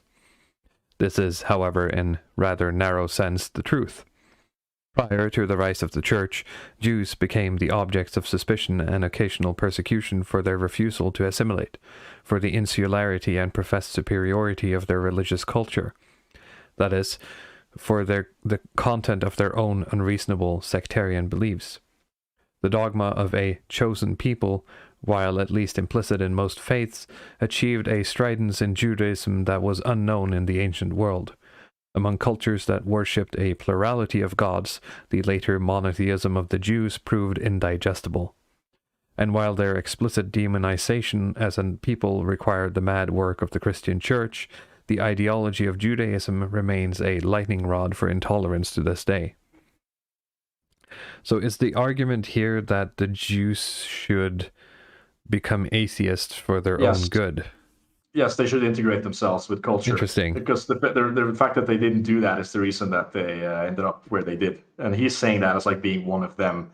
So this is why I sort of have... that's very Daily Stormer of you. But like, this is why I said that, it's almost difficult to think that he's like this closet Zionist. I mean, he is like this, true believer in this kind of like technocratic New World Order thing, if you write stuff like this. So let's see the next quote. He starts talking about anti-Semitism, say more broadly in the terms of what happened in Germany. Are you scrolling down? Let's see. Oh, I think we lost it actually, but I have a link there for you. I'll put it in the private chat. See if you can look up the link that's on the blood curse, where he basically talks about the root of the German and a lot of the European anti-Semitism is basically tied back to this one idea, like this passage in the Bible that's from Matthew 27:24-5.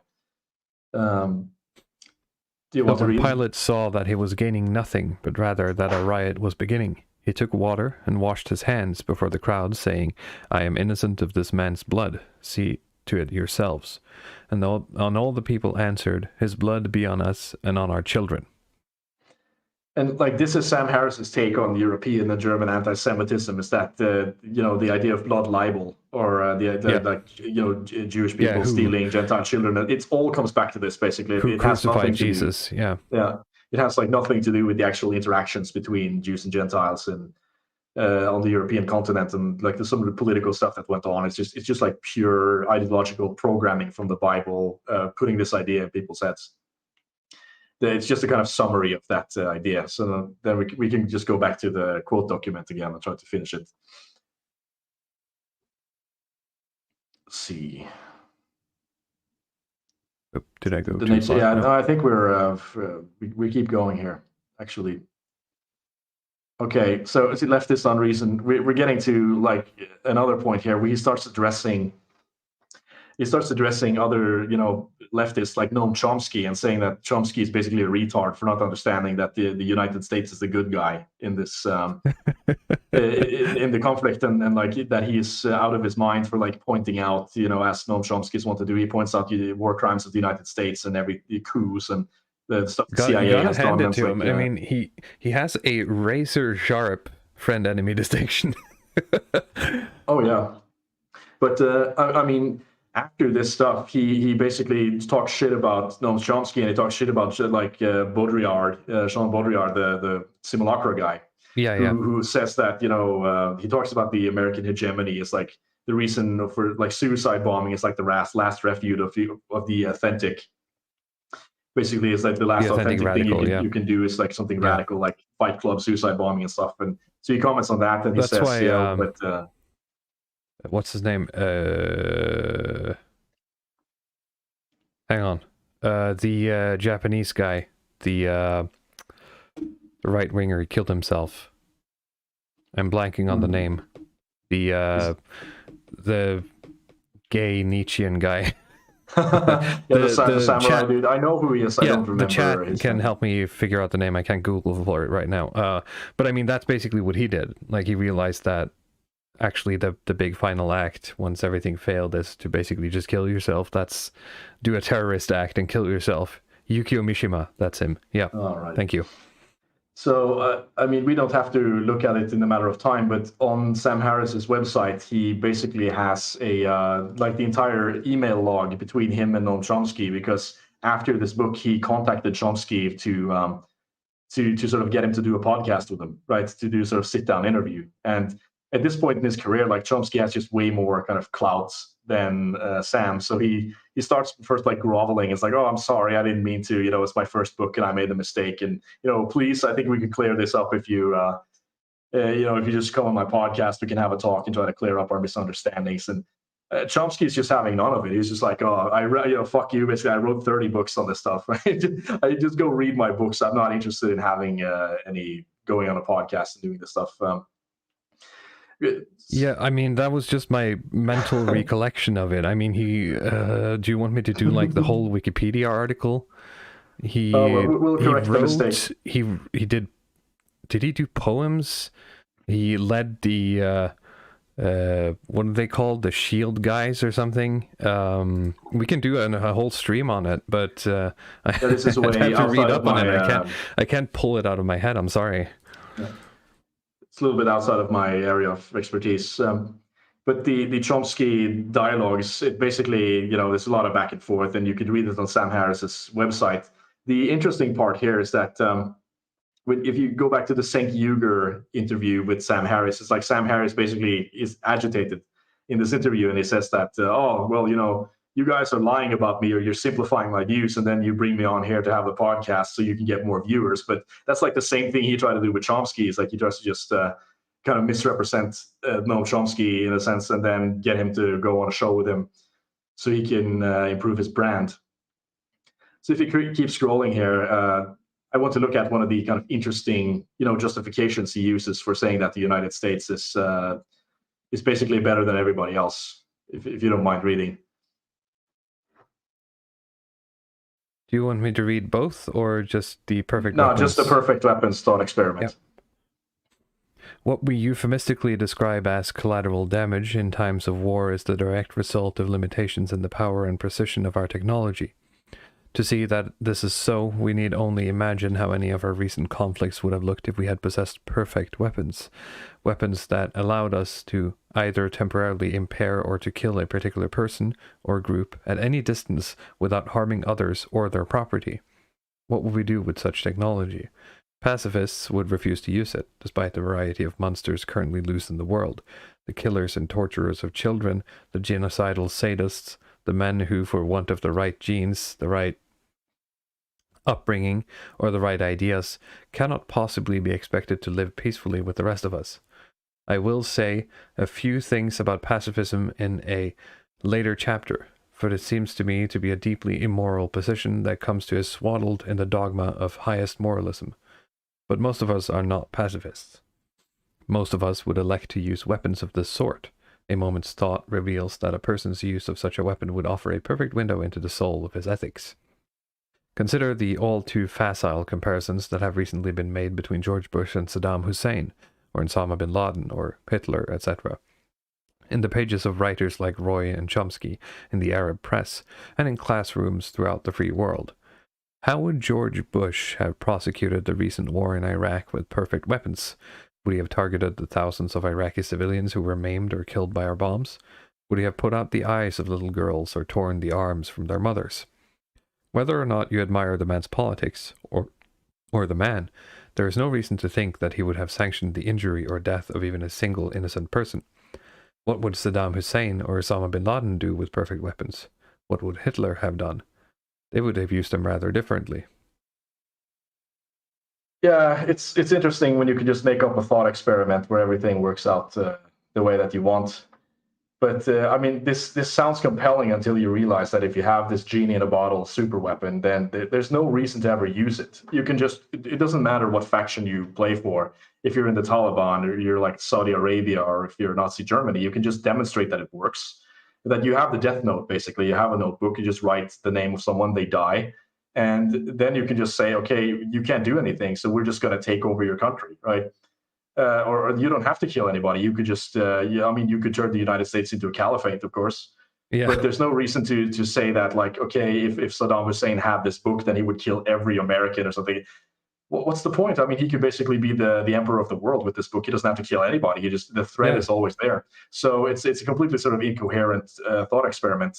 And another thing that's really incoherent about this is that he says that George Bush wouldn't have done these things, when later in the same book he lambasts George Bush for basically being a theocrat, and that like the sort of American right, they're motivated like by this kind of Zionism, this Christian Zionism, and they believe in like the Revelations and doomsday prophecy, and they believe in Deuteronomy in the Bible where you can kill unbelievers and stuff. So it's a really interesting contradiction, is that he just lambasts Christians for believing, I believe in Deuteronomy, and that justifies killing heretics. But then he just says that he wouldn't have killed a single innocent person with the perfect weapons. It's just this kind of tactical, I don't know what you call it, tactical neoconservatism or something. Tactical neoconservatism. That's actually a pretty good. So I don't know. That's my view on this idea. Let's keep going. The problem with Islam. So just as a note here is that, I used to be very counter jihad. I've sort of moved away from that position, but I'm still very much a novice in terms of Islam and Islamic history and understanding the intricacies. And a lot of this book, The End of Faith by Sam Harris, is really about like bashing Islam and the Muslim world and the Muslim religion. And I don't have the resources to rebut any of it because I don't know enough about Islam.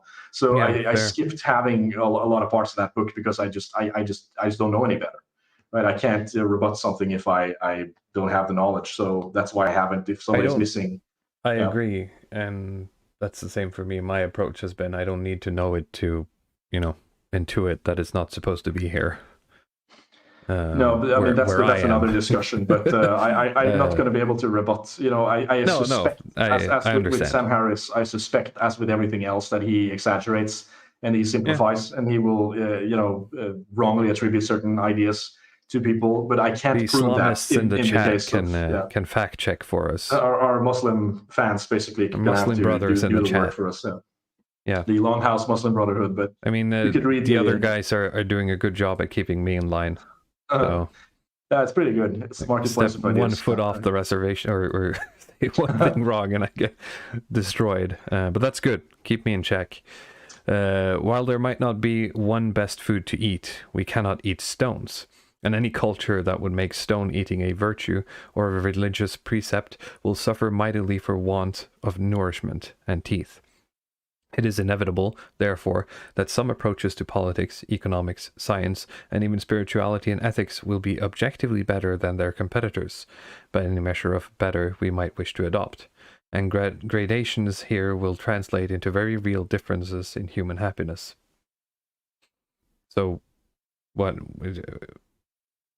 The West is better than Islam because we say so? The West is objectively better. I mean, this is the thesis that he's starting to build here and that he completes in the moral landscape. It's really the idea that morality is objective because of physical facts. And even though like the science can't prove that now, we will have science in the future that's going to prove that the West is morally superior to the rest of the world. And we sort of have the right to use force on them. That's sort of the case that he's making here. Based. And of course, yeah, that's what I said. I mean, this book is like more extreme than it's more extreme than a lot of things that I've read. I mean, like Ted Kaczynski is less extreme than this guy. Yeah, right? yeah. He's more articulate as well.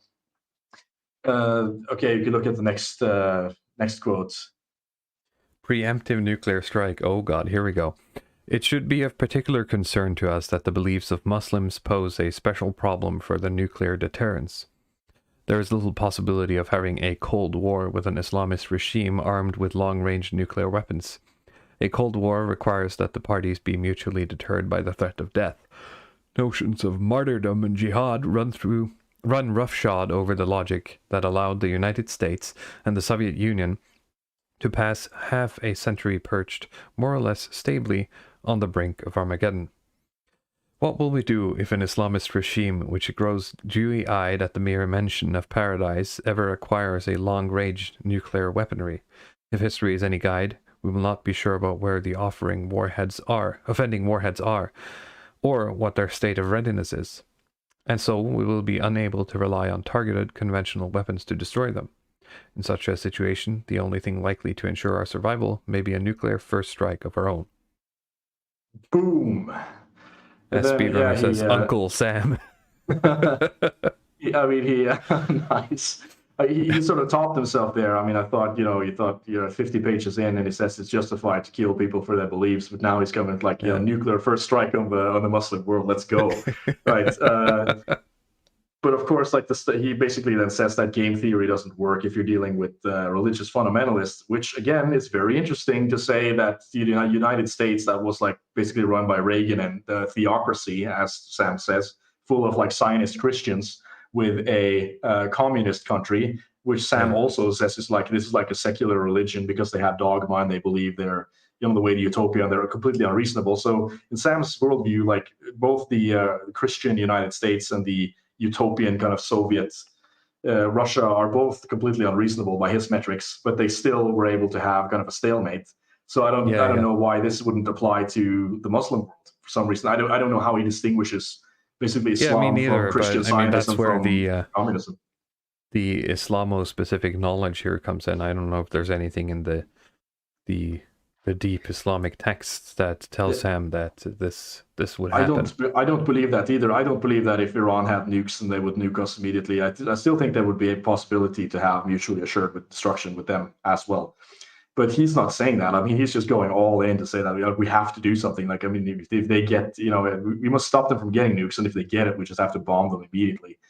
So I think that's kind of the peak here of how extreme he gets. I don't know how much more extreme you can get. There's some more fun. Let's see here. Moral superiority proved by science. Any systematic approach to ethics or to understanding the necessary underpinnings of a civil society will find many Muslims standing eye-deep in the red barbarity of the 14th century. There are undoubtedly historical and cultural reasons for this, and enough blame to go around. But we should not ignore the fact that we must now confront the whole societies whose moral and political development, in their treatment of women and children, in their prosecution of war, in their approach to criminal justice, and in their very institutions about what constitutes cruelty, lags behind our own. This may seem like an unspecific and potentially racist thing to say, but it is neither. It is not in the least racist, since it is not at all likely that there are biological reasons for the disparities here, and it is unscientific only because science has not yet addressed the moral sphere in a systematic way. Come back in 100 years, and if we haven't returned to living in caves and killing one another with clubs, we will have some scientifically astute things to say about ethics. Any honest witness to current events will realize that there is no moral equivalence between the kind of force civilized democracies project in the world, warts and all, and the internecine? I'm not sure what that word is. Violence that is perpetrated by Muslim militants or indeed by Muslim governments. Chomsky seems to think that the disparity either does not exist or runs the other way. I mean, here he basically says that, science is, I fucking love science, right? And in 10 years, we're going to have science that basically proves that I'm right.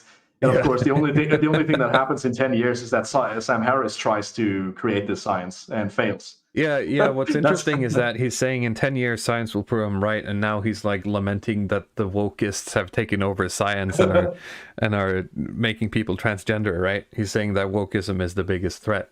Yeah, I mean, but this is, the idea of like this kind of moral scientific framework is like a massive, massive undertaking that he tried to do himself and figured out he couldn't do. And he just kind of left that project. Let's see, there's some explanation there of the internal scene. Okay. Okay, so there's a theocracy. Just keep reading. Facts of this sort can be catalogued without apparent end, to the vexation of reader and writer alike. I will cite just one more now from the judicial branch. In January of 2002, Supreme Court Justice Antonin Scalia, a devout Catholic, delivered a speech at the University of Chicago Divinity School on the subject of the death penalty. I quote Scalia at some length because his remarks reveal just how close we are to living in a theocracy. So I didn't put the whole quote in there because he puts a long speech, but it's basically Antonio Scalia saying that, the death penalty is kind of justified from a Christian perspective, right? Because you have to think about the afterlife and so on. I mean, it is completely consistent with this kind of Catholic worldview, but he basically makes that argument that because you have Christians in the United States who sit on the court and make these decisions, then we're basically a theocracy, which is, it's very like schizophrenic. Where he says that the democracies and the United States is superior, it's more reasonable, but then he goes on to say that no, it's basically theocratic, and we're full of these Neanderthals who are Catholic and who wants to just do everything religiously. So I don't know how he squares this. You can go on to the next quote there. He goes a little bit more into depth about how we're going to deal with the science of morality. Ethics. The science of good and evil. The problem of specifying the criteria for inclusion in our moral community is one for which I do not have a detailed answer, other than to say that whatever answer we give should reflect our sense of the possible subjectivity of the creatures in question. Some answers are clearly wrong. We cannot merely say, for instance, that all human beings are in and all animals are out. What will be our criterion for humanness? DNA? Shall a single human cell take precedence over a herd of elephants? The problem is that whatever attribute we use to differentiate between humans and animals, intelligence, language use, moral sentiments, and so on, will equally differentiate between human beings themselves. If people are more important to us than orangutans because they can articulate their interests, why aren't more articulate people more important still? And what about those poor men and women with aphasia? It would seem that we have just excluded them from our moral community. Find an orangutan that can complain about his family in Borneo, and he may well displace a person or two from our lifeboat. So I just put this in here because it echoes a bit of this, this Richard Dawkins ethics bullshit that this new atheist always pull. Really makes you think. God. Yeah, I mean, where it's like, oh, what is a human being, right? I mean, we're going to have ethics. Oh, it's going to be for human beings. Well, what's a human being? What's the difference between a human and an orangutan? And he just says, okay, if we're going to value human over an orangutan, then we have to value like a competent human over a non-competent one. But there's nothing wrong with that. There's nothing inconsistent about saying that, like a person with like a high competency who's like beautiful, powerful, has like a higher value. But they're all kind of like liberal dogmatists, or they have like this sort of it's so weird because I mean, I realize that this is supposed to be philosophical, but I mean, every human knows what it's like every human knows what a human is, and we can play word games to differentiate, but I don't think there's ever going to be a time where we're going to have an issue defining what an orangutan is and what a human is. We'll just get a panel of 5-year-olds to decide that. It's going to be it's very simple. No, that's going to be racist. Okay, but now we can go back to like the PowerPoint or the PDF presentation before just to. That was an excerpt of. That's just a kind of list of what we went through there, because I thought it was, I didn't, add all of these kind of quotes to every slide, but I think it's different, important, especially with this book, The End of Faith, and with the moral landscape, because then you can like really dig into how he thinks and some of the ideas. So we're going to be a little bit quicker on the next one. So the next slide, it's going to be on A Letter to a Christian Nation. And this book is then released about a year or two later. Also ended up as a New York bestseller. Richard Dawkins recommends heartily, of course. And this one, it's just another polemic that is shorter than the previous End of Faith book, and it's a lot less ambitious. It's just basically, he got a lot of response on mail for his last book from Christians who were sort of upset with the previous book. So he just decided to write another polemic to just trash Christians in America. And the idea that he puts forward here is that, it's either me or you who's wrong here, and you're basically wrong, because he says that, he goes in with this well-being concept again, that, morality is about happiness and suffering. Like it's nothing else. That's all that morality is. And if you believe that morality has anything to do with anything outside of the happiness of conscious creatures, then you're basically wrong. It just has nothing to do with morality at all, which of course, if you've taken a philosophy course, sort of philosophy 101, ethics 101, that's BS. And he should know that, because he has a bachelor's in philosophy and a PhD in neuroscience. So then he just goes on to this sort of, to make this sort of meme about, Jainism, that, well, you say that you're like a peaceful religion and stuff, but Jainism is like the real religion of peace and pacifism and so on. Maybe you could look up a Google search, and we could just Google Jainism, because I think it's a funny little exercise. Let's see here. Jainism, I mean, it's a religion that's kind of comes out of the same family tree as Hinduism and then Buddhism. Yep. Let's see, and they have a nice windmill symbol as well. But don't do the Wikipedia. Let's see if you can find just do the Google image search and see if you can find some pictures of practicing Jainists. Yep. Because, this religion is basically a meme, right? It is a sort of a religion that is devoted to like 100% pacifism at all costs. There you just get the Buddhas. Okay, you got the mask picture. Let's go down there. You see the picture with guys with the masks there?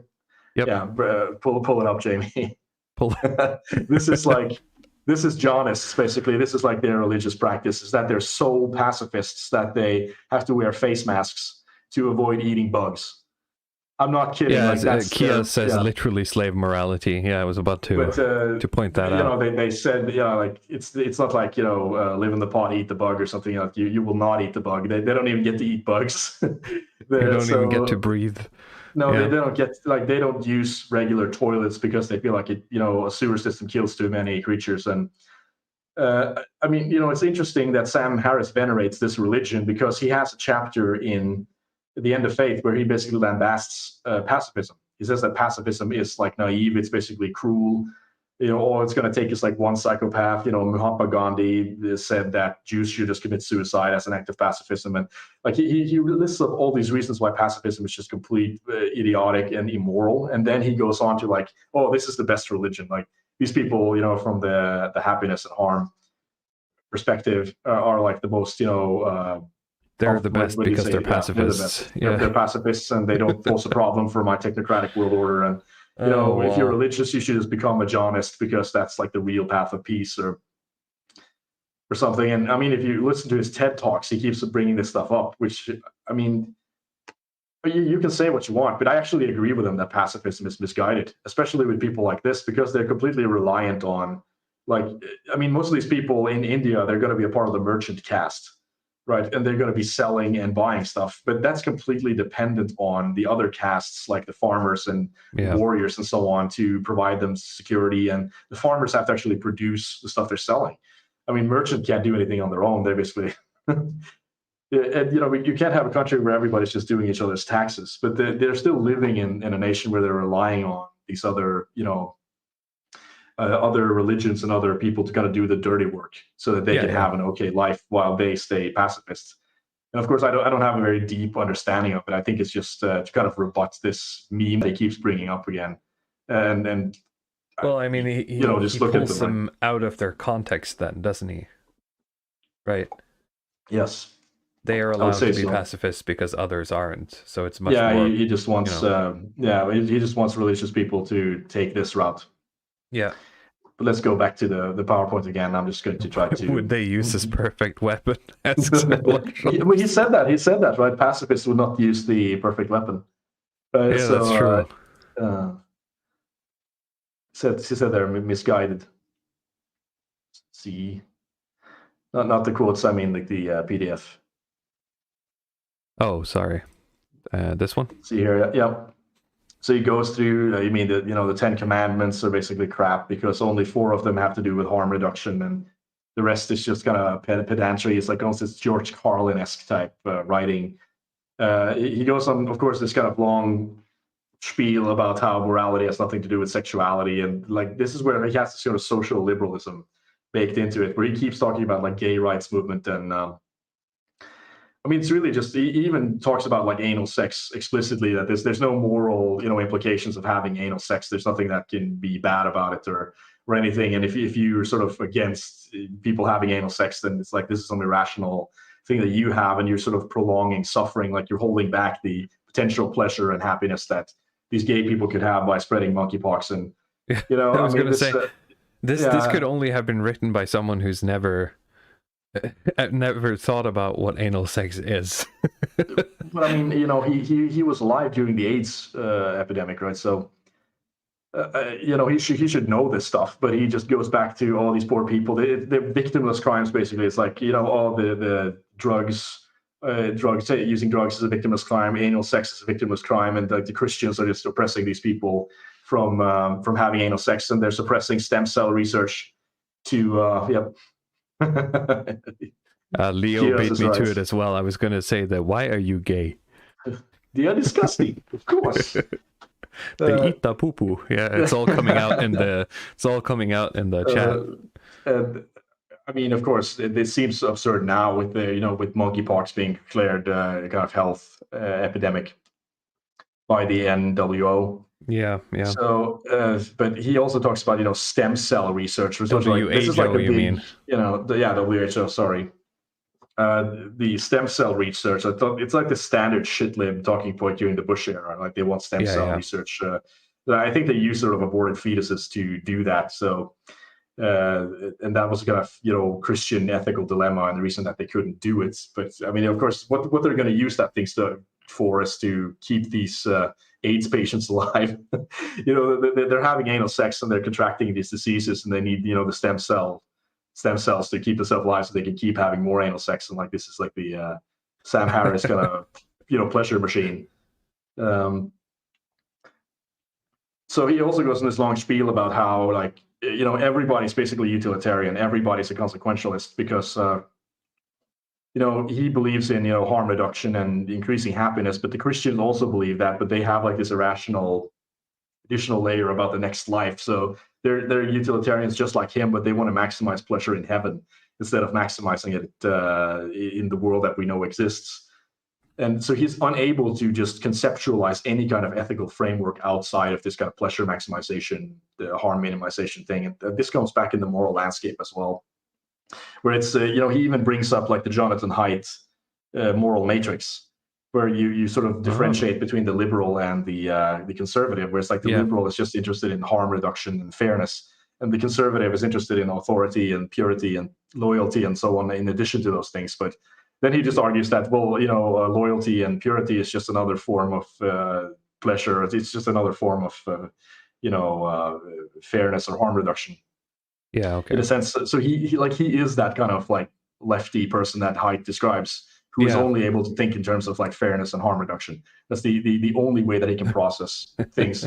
And if anything else comes up, he has to find an elaborate rationalization for why that is just another inferior version of his. utilitarian framework. Like they can't exist on their own terms. He has this part in the book as well about, where he's confronted with, what about these secular or atheist regimes like, communist China, Russia, Nazi Germany, and so on. And then he talks about, oh, yeah, well, you say the Nazis were atheists, but, Heinrich Himmler believed in Hyperborea and all of this sort of stuff. I mean, it's like the meme we had on the meme review. Please, Himmler, I need more guns for the front line. My men are dying. Because, Himmler believed in this esoteric stuff, and that's why the Nazis weren't really, they weren't really rational, and the communists weren't really rational, because he brings up some dictator that wanted to have like a pillow with like super soft feathers from some kind of special chicken or something. Like it's this really petty thing. Oh, they're these people are like weird people, and when someone kills someone else, it's because they have weird beliefs, unlike me, who just has these completely irrational beliefs. Yeah, who is the arbiter and the objective center of all beliefs. Yeah. And of course, there's a lot of these standard like New Atheist talking points here. It's a very good book for just summarizing the New Atheist talking points in the early 2000s. And like, where do they get it from? Hyperborean tummy pill, the Aryan breeding pens, German women literally made for big finish dick. Think about it. Faustian homoeroticism must be countered by big cummies and tradwives. Please, Himmler, I need more artillery shells for my front line is collapsing. But like, yeah, this is what he that's the reputation of like, the Nazis were actually religious. He also brings up the point that like, red states in the United States are more dangerous than blue states. It's like this sort of standard talking points where like the secular, more secular states are safer, which I don't think it's true anymore. I think like with Chicago and California, with these riots that have been going on, that the numbers are actually way up in blue states, if I'm not wrong. But of course, I mean, Sam Harris hasn't considered that there might be like a third factor that correlates with high religiosity in red states that makes them more dangerous.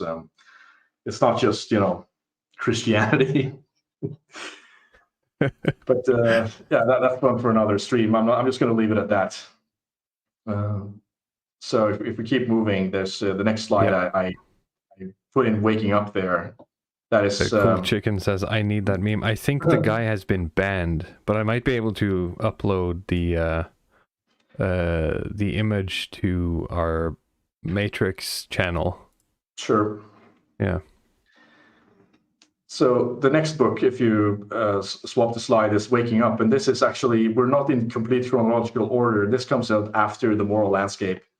And this is where Sam Harris is going into the prospect of researching, secular spirituality. And how can you be spiritual and not religious, in a sense?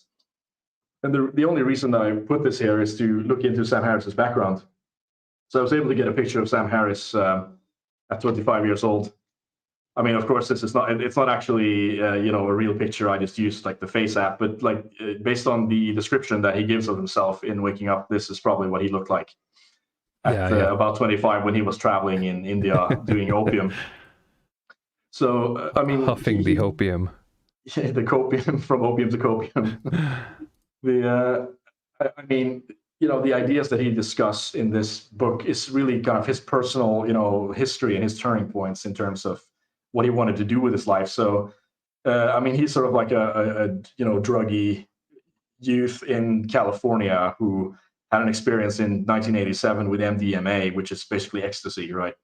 And he talks about that he felt this kind of like unyielding love for everything. And, I felt like I loved my friend. And if a person walked into the room, that I would just have full love for them. And he had this idea that, there's so much more to consciousness, and I need to figure out, what's the mystery behind consciousness, and how can I make this state go on? So that is his motivation for going to, the East, basically. So he travels in India, Nepal, and Thailand for 11 years, going to meditation, taking like these courses, studying under gurus, basically, to learn about how to meditate and how to focus your mind. And this is very much in the service of trying to have these kind of brain states, like with ecstasy and LSD and so on, have them last for longer. And if you believe it or not, this is like a common reason why a lot of people go from the West to the East, that they had some experience like that and they want to know more. So they start studying under gurus.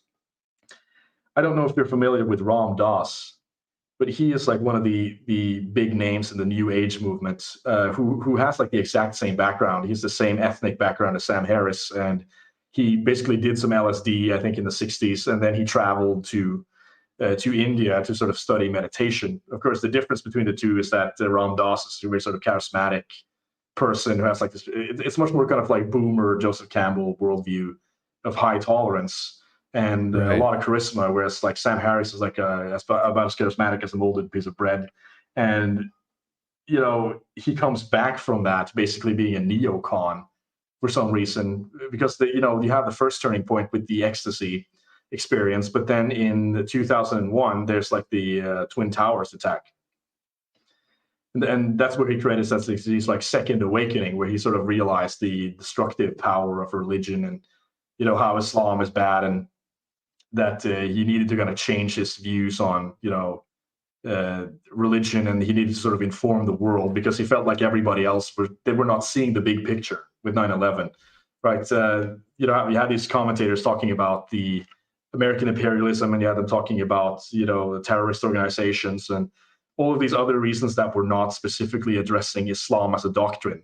So he saw a kind of space there that wasn't being filled, where he would come in and just kind of enlighten people on the fact that Islam as a doctrine is fully compatible with these terrorist acts. So that's where he kind of starts his arc. I didn't read the entirety of this book because I just kind of wanted to get more of the background, but he just goes into the same ideas where he talks about, you don't have a self, right? You're basically just like this, floating brain states. He has like these diatribes against religion, which is something that he has in every book.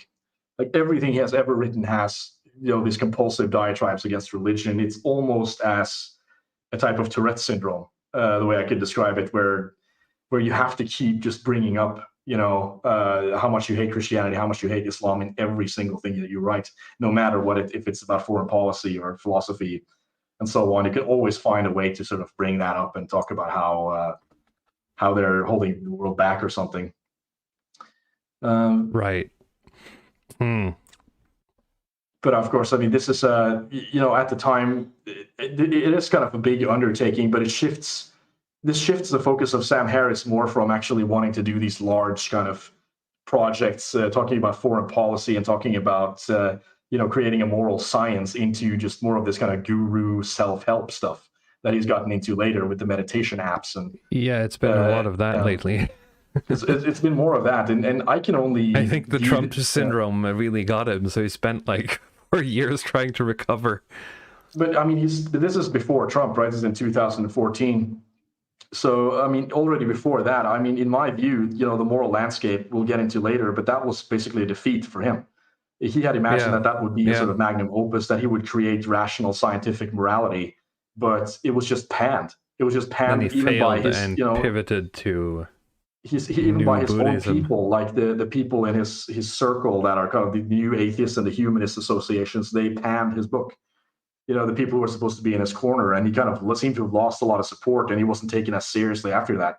So he sort of moved on to writing about lying and free will and meditation, focus on the breathing and podcasting and just being an e-celeb, instead of being a scientist or trying to break new grounds in neuroscience. I don't want to spend too much time on this one. We'll move on to the next.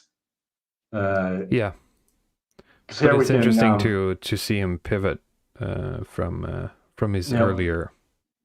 So we're going back and forward in time here. So now we're in 2010, and so there, at this point, he has released basically the End of Faith, the Letter to a Christian Nation, and then there's this book that is like he was talking about the scientific morality.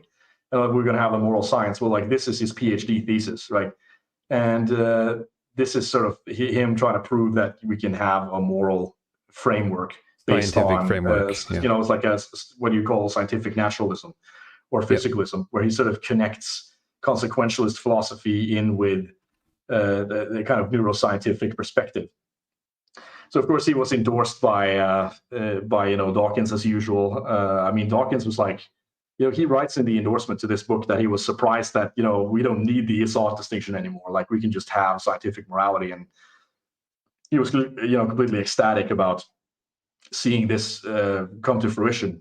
You got an endorsement from Steven Pinker and Krauss, of course. So it's like every person that's been on Epstein Island has basically endorsed Sam Harris. He's got all the visitors there. So I mean, the picture on the top right there, I don't remember his name. I'll just get the Moral Landscape article up. But this is a PhD advisor. That's the guy on the top right there, and he makes like the perfect, tipping the glasses pose. That's with like the Bojack in the corner there. If you could look up the quote sheet again, we can go through some of the quotes and the ideas that's being presented in the Moral Landscape. The Moral Landscape. Let me find it here. Okay. You want me to just start? Oh yeah. Let's see. You can just start and we can discuss it from. I'll start with the well-being of conscious creatures. I will argue, however, that questions about values, about meaning, morality, and life's larger purpose are really questions about the well-being of conscious creatures. Values, therefore, translate into facts that can be scientifically understood regarding positive and negative social emotions, retributive impulses, the effects of specific laws and social institutions on human relationships, the neurophysiology of happiness and suffering, etc. The most important of these facts are bound to transcend culture, just as facts about physical and mental health do. Cancer in the highlands of New Guinea is still cancer. Cholera is still cholera. Schizophrenia is still schizophrenia. And so, too, I will argue compassion is still compassion. And well-being is still well-being. And if there are important cultural differences in how people flourish, if, for instance, there are incompatible but equivalent ways to raise happy, intelligent, and creative children, these differences are also facts that must depend upon the organization of the human brain.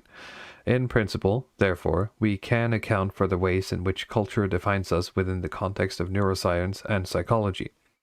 The more we understand ourselves at the level of the brain, the more we will see that there are right and wrong answers to questions of human values. So yeah, it's very good. This is the core part of his thesis and his ideas. This concept of well-being in quotes. Yeah. I mean, in the letter to the Christian nation, he talks about happiness. Yeah. Oh yeah, it is. It is deliberately vague, but he says basically, okay, in the Christian Nation book, he says the only thing we can care about is the happiness of conscious creatures. And then here he has changed it out with well-being, which is not only vague, it's sort of deliberately vague. He says it's like a similar concept to health, and that it's okay, we don't all agree on what health is, but we can sort of understand that in sort of larger context what that means and what could be included in health. So this is just this kind of catch-all term for everything that's good in Sam Harris's worldview. And of course, he even explains later that well-being, I mean, you're going to have these moral scientists that practice this discipline of moral science, and they're going to be the ones who define what well-being is, right? So he's going to create this discipline of getting to objective morality through well-being, and the experts are going to decide what well-being is, and based on that, they're going to do like this kind of calculus in terms of figuring out what we're going to do in the future to maximize this well-being. I mean, he never gets any closer to sort of defining what that is. And if he gets any objections to this theory, what his go-to thing is just to expand the definition, right? So if we get back to the to fit whatever suits him, yeah. So if we go back to we don't go back, but if you think about the slide with the contradictions there, let's say you have the slide with human rights and utilitarian pleasure. Yep. The contradiction between those two, and then he basically says later in the book that it seems like there's a contradiction here, but there's no contradiction because people value fairness, and therefore human rights are a part of well-being. And so he just keeps, well then free speech is a part of well-being. Oh, okay, rationality is a part of well-being. Okay, math is a part of well-being, and he just keeps expanding it every time there's a sort of interjection or counter arguments to the logic that he brings forth. And like this can be parallel to the kind of new atheist logic where they talk about, what is atheism? And they just say, okay, it's belief in no God. But then they say, okay, well, the Chinese Communist Party was atheist. So wasn't that, isn't that a problem? Well, no, okay, well, that wasn't atheist. That was actually the religion. So we have to that was religion, and everything I don't like is religion, everything I like is atheism. So you just kind of have these categories that you stretch depending on what you need in the moment. Sherlock Sholmes coming out with a steel chair from the locker room here, saying faith is a part of well-being. Yeah, he never confronts this idea, right? I mean, he just tries to constantly, he brings up every bad thing that happens in the name of faith, and he just ignores the good, or he says that everything that's good about Christianity we can have without Christianity, but the bad things that come from Christianity require Christianity to happen. I think that's what would be his steelman answer. But let's keep reading. Ideological convergence. Only a rational understanding of human well-being will allow billions of us to coexist peacefully, converging on the same social, political, economic, and environmental goals. A science of human flourishing may seem a long way off, but to achieve it, we must first acknowledge that the intellectual terrain actually exists. Yeah, I mean, so far so good. You just keep going. Yeah. Dealing with the is-ought distinction. The 18th century Scottish philosopher David Hume famously argued that no description of the way the world is can tell us how we ought to behave. Following Hume, the philosopher G.E. Moore declared that any attempt to locate moral truths in the natural world was to commit a naturalistic fallacy.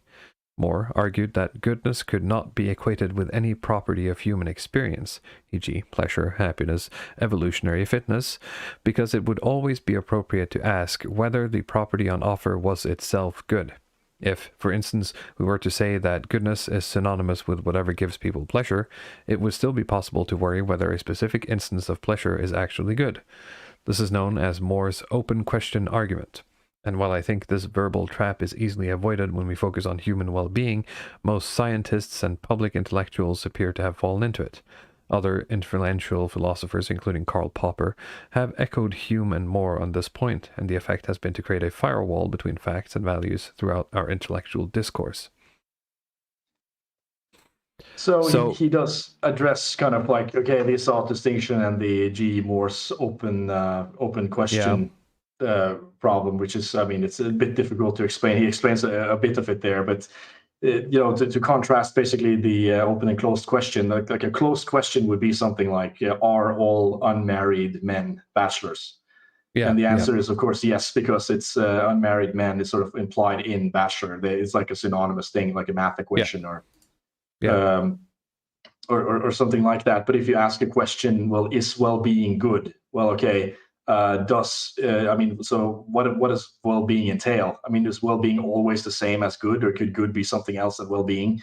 And if you're saying that they're basically synonymous, there's no reason to use the word well-being. You could say is good good or something. So it is just basically a kind of like this what do you call it, the analytic philosophy, or you could call it virtue, right? I mean, it's just, at that point you're just splitting hairs between existing moral frameworks to create your own. So they basically just logically prove that you can't really say that if you say that one thing is good, then if it's not tautological, then you have a problem. Basically proving that this is true, and he just says this is a verbal trap, and that's easily avoided, and he avoids it by not addressing it. Yeah, I was going to say. What's the? I believe I have demonstrated it. That's basically it. I mean, he doesn't actually address it. He sort of just he brings it up as okay. Sort of, I've dealt with this point now, but it's not. I mean, just putting it in the box really over here, and then we can ignore it. Yeah. Okay, we'll just keep looking at the next. This is where he puts out his proof there, where that the divide between facts and values are illusory. Let's see the illusory divide between facts and values. 1. Whatever can be known about maximizing the well-being of conscious creatures, which is, I will argue, the only thing we can reasonably value, must at some point translate into facts about brains and their interaction with the world at large. 2. The very idea of objective knowledge, i.e. knowledge acquired through honest observation and reasoning, has values built into it, as every effort we make to discuss facts depends upon principles that we must first value. E.g., logical consistency, reliance on evidence, parsimony, etc. 3. Beliefs about facts and beliefs about values seem to arise from similar processes at the level of the brain. It appears that we have a common system for judging truth and falsity in both domains. Okay, so there's this proof. Do you see anything fishy about it? Let me see here. Well, I mean, the first thing is I'd say the thing about the brains is, but that's the field he's within. Yeah, I mean, that's another thing to be mentioned there, is that he keeps coming back to, like, okay, we have to learn about brains to learn about well-being. Yeah. But he never actually explains why, other than, the axiom of, like, it's conscious creatures. And if you're a physicalist, you believe that the brain creates all the consciousness, so you can't have consciousness without the brain, and therefore you need to know about the brain. But you could just as easily focus on biochemistry, I think, or biology, or maybe some psychology. It would be an equally valid way to look at well-being, in my view. But okay, let's say the first contradiction here is what I said about, like, the utilitarianism or the consequentialism versus the deontology. Because in the first point, he says that the only thing we can care about is maximizing well-being of conscious creatures. Okay, so it's consequentialist. The next thing, the very idea of objective knowledge to do honest observation has values built into it. As every effort we make to discuss facts depends upon principles we must first value: logical consistency, reliance on evidence, parsimony. So this is like first principles then. So he says that, okay, you have to have logical consistency as a first principle. But what if logical consistency goes against consistency? Yeah, he said that doesn't guarantee well-being, hasn't he? No, so it doesn't. So, I mean, you could use logical consistency to get to a conclusion that doesn't bring you well-being. Yeah. So it basically contradicts each other. Either you value something axiomatically, and then you want to, like, follow science or the evidence, whatever it leads, or you want to maximize well-being. And sometimes they will basically contradict each other, and you have to choose. So already here we have a problem. And in the third statement, he says that facts and beliefs seem to arise from similar processes at the level of the brain, which is basically like saying that, because you have the information about aerospace and the information about insurance in the computer, and they're processed in the same way, that means they're like the same type of information, which is really, or like you have a tube and you can have milk and water in the same, it flows through the same way. So it's the same thing, which is like, it's just a kind of bizarre conclusion. What a strange, to make. And like, my question here is that, like, this is a PhD thesis. Usually, like, it's very difficult to get a PhD thesis, and you're going to have a panel of people who will sit and have these hearings and criticize every part of your thesis. And if there's as much as like one person on this panel who complains about anything, then you're not getting your PhD. So you have to satisfy an entire panel who will be like these nitpicky people. And I assume that, they're like, literally there to, I mean, that's what you call it, defending your PhD, because you have to make a claim and their job is to destroy you. In theory. Apparently, in practice, that's not what's been done here. If you think that, in this type of PhD thesis, that it's sort of an intersection between neuroscience and philosophy. So at least you would have some neuroscientists and you'd have some philosophers there. And I really struggle to believe that there's not a single philosopher that wouldn't object, to these proofs. It's very bizarre how, what's going on in academia? I mean, we've been concerned with leftists in academia and these, in the humanities, where people take whiteness studies or sort of like Black history or something, and they can just write whatever the F they want and get a PhD. But like, you'd think in some hard field like neuroscience, they would be a little bit more stringent. But that's my commentary on that. We could look a bit more at the well-being here. He talks about how we define that. Let's see. What does well-being mean? 1. Many readers might wonder how we can base our values on something as difficult to define as, quote, well-being. It seems to me, however, that the concept of well-being is like the concept of physical health. It resists precise definition, and yet it is indispensable. In fact, the meanings of both terms seem likely to remain perpetually open to revision as we make progress in science. 2. Today, a person can consider himself physically healthy if he's free of detectable disease, able to exercise, and destined to live into his 80s without suffering obvious decrepitude. But this standard may change. If the biogerontologist Aubrey de Grey is correct in viewing aging as an engineering problem that admits a full solution, being able to walk a mile on your 100th birthday will not always constitute health. There may come a time when not being able to run a marathon at age 500 will be considered a profound disability. 3. Progressive Batman. Yeah. It's If we really define good as that which supports well-being, as I will argue we must, the regress initiated by Moore's open question argument really does stop. While I agree with Moore that it is reasonable to wonder whether maximizing pleasure in any given instance is, quote, good, it makes no sense at all to ask whether maximizing well-being is good. It seems clear that what we are really asking is when we wonder whether a certain state of pleasure is good, is whether it is conducive to or obtrusive of some deeper form of well-being. This question is perfectly coherent. It surely has an answer, whether or not we are in a position to answer it, and yet it keeps notions of goodness anchored to the experience of sentient beings. Someone in the chat earlier said he's calling it well-being because it has like good connotations and he doesn't have to do any more moral stuff about it. And that's what this is really starting to feel like. Well, he's just invented a word that sounds very good, and then he sort of plays word Tetris until it lines up right. Yeah, here he solves it by basically saying that well-being is equal to good. He says that promotion of well-being is good, and that's okay. So there's no difference between good and well-being. Good. It's well-being. It's better than good. You created just a synonym basically, and that's how he solved the Moore's open question argument. So now it's a tautology, right? Yeah.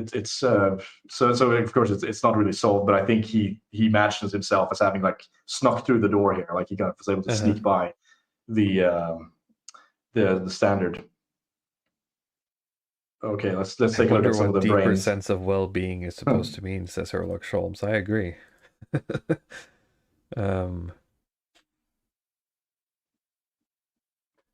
Why brains? Movement across the moral landscape can be analyzed on many levels, ranging from biochemistry to economics. But where human beings are concerned, change will necessarily depend upon states and capacities of the human brain. While I fully support the notion of consilience in science, and therefore view the boundaries between scientific specialties as primarily a function of university architecture and limitations on how much any one person can learn in a lifetime, the primacy of neuroscience and the other sciences of mind on questions of human experience cannot be denied. Human experience shows every sign of being determined by and realized in states of the human brain. So yeah, he goes back to the well-being is about consciousness, conscious creatures and their experiences, and if they're conscious, then that's because they have a brain, and therefore brain is the primary way we have to view this. And I sort of get that view, especially if you're in that field. But like I said, it would have been better. He addresses this himself, that it would have been better to have a multidisciplinary approach to this. And that's why I sort of wonder why he didn't write a PhD thesis with other people, like it's a group project, and you brought in maybe a psychologist or a computer scientist or an economist or something to make some kind of multidisciplinary approach to well-being instead of just doing the standards Sam Harris polemic style of writing.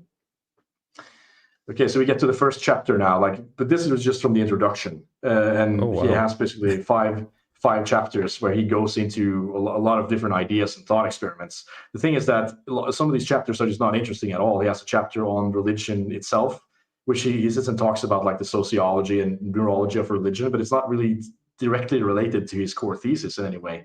And a lot of the stuff that he does, it's either repeating things that he's already said in the End of Faith, or he is creating the groundwork for some other thesis. So the groundwork for his book Lying is basically half of the stuff is already in this book. The groundwork for the book Free Will is in here. And so a lot of stuff that I just find to be, it's interesting, but it's not directly relevant to try to defend the thesis or developing the thesis of a moral science. I don't know at what point I would mention this, but this book does not contain any graphs. It does not contain any data. It does not contain any equations. It does not have a single algorithm in it. And quite frankly, it doesn't have a lot of testable hypotheses in terms of doing this project, which I find bizarre considering this being a PhD thesis, right? You'd expect some science stuff to be in here. Yeah, but it's all just the weird thing. Polemic. I'm not a neuroscientist, but you'd expect some some hard data here. I imagine that there's like 1,000 ways you could do this project, and you could use machine learning or to kind of scan brains and scan the development of brains and see what happens in the changes of brains over time, with the brains of people who are happy and the brains of people who aren't. And like, there's a lot of potential, and it's a very like a massive scope of a project if you actually think about it. But the only thing that comes out of it is like the standard Sam Harris polemic where he criticizes religion and talks about, his ideas about thought experiments. But let's look at the moral science. Okay. Everyone has an intuitive physics, but much of our intuitive physics is wrong with respect to the goal of describing the behavior of matter. Only physicists have a deep understanding of the laws that govern the behavior of matter in the universe. I am arguing that everyone also has intuitive morality, but much of our intuitive morality is clearly wrong with respect to the goal of maximizing personal and collective well-being. And only genuine moral experts would have a deep understanding of the causes and conditions of human and animal well-being. Yes, we must have a goal to define what counts as right or wrong when speaking about physics or morality, but this criterion visits us equally in both domains. And yes, I think it is quite clear that members of the Taliban are seeking well-being in this world, as well as hoping for it in the next. But their religious beliefs have led them to create a culture that is almost perfectly hostile to human flourishing. Whatever they think they want out of life, like keeping all women and girls subjugated and illiterate, they simply do not understand how much better life would be for them if they had different priorities.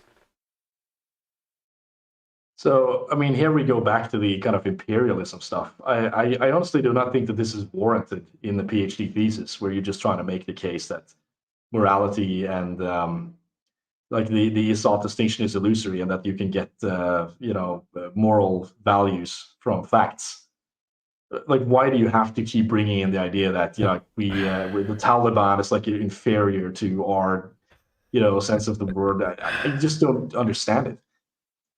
He also has the idea in here about the moral experts, that the moral experts are going to decide what it is. So he's also like laying the foundations for. But how are you going to decide who the moral experts and also he's back to the well-being thing, which is so diffuse that you can't really. He's not saying anything really. He's just saying if we could quantify good, then we should have people who are good at good quantify it. Yeah, and we gatekeep basically people. And gatekeep it and make sure that the good is high. The line goes up on the good. Okay, we'll just keep going. I think he has some. So this is something from the next chapter here. He goes into trying to ground good and evil into more of this kind of empirical framework. And here he also addresses some, like you see here, these are like the, you don't have to read the whole thing. I mean, we have to get through the stream, and like, I think we should try at least for 3.5 hours. But like here he actually addresses this sort of moral realism and consequentialism, the contradiction that I brought up in the contradiction slide. If you could read the first paragraph. Moral realism versus consequentialism.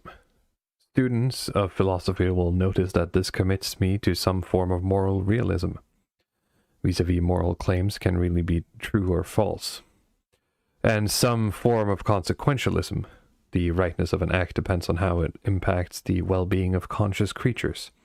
While moral realism and consequentialism have both come under pressure in philosophical circles, they have the virtue of corresponding to many of our intuitions about how the world works. What?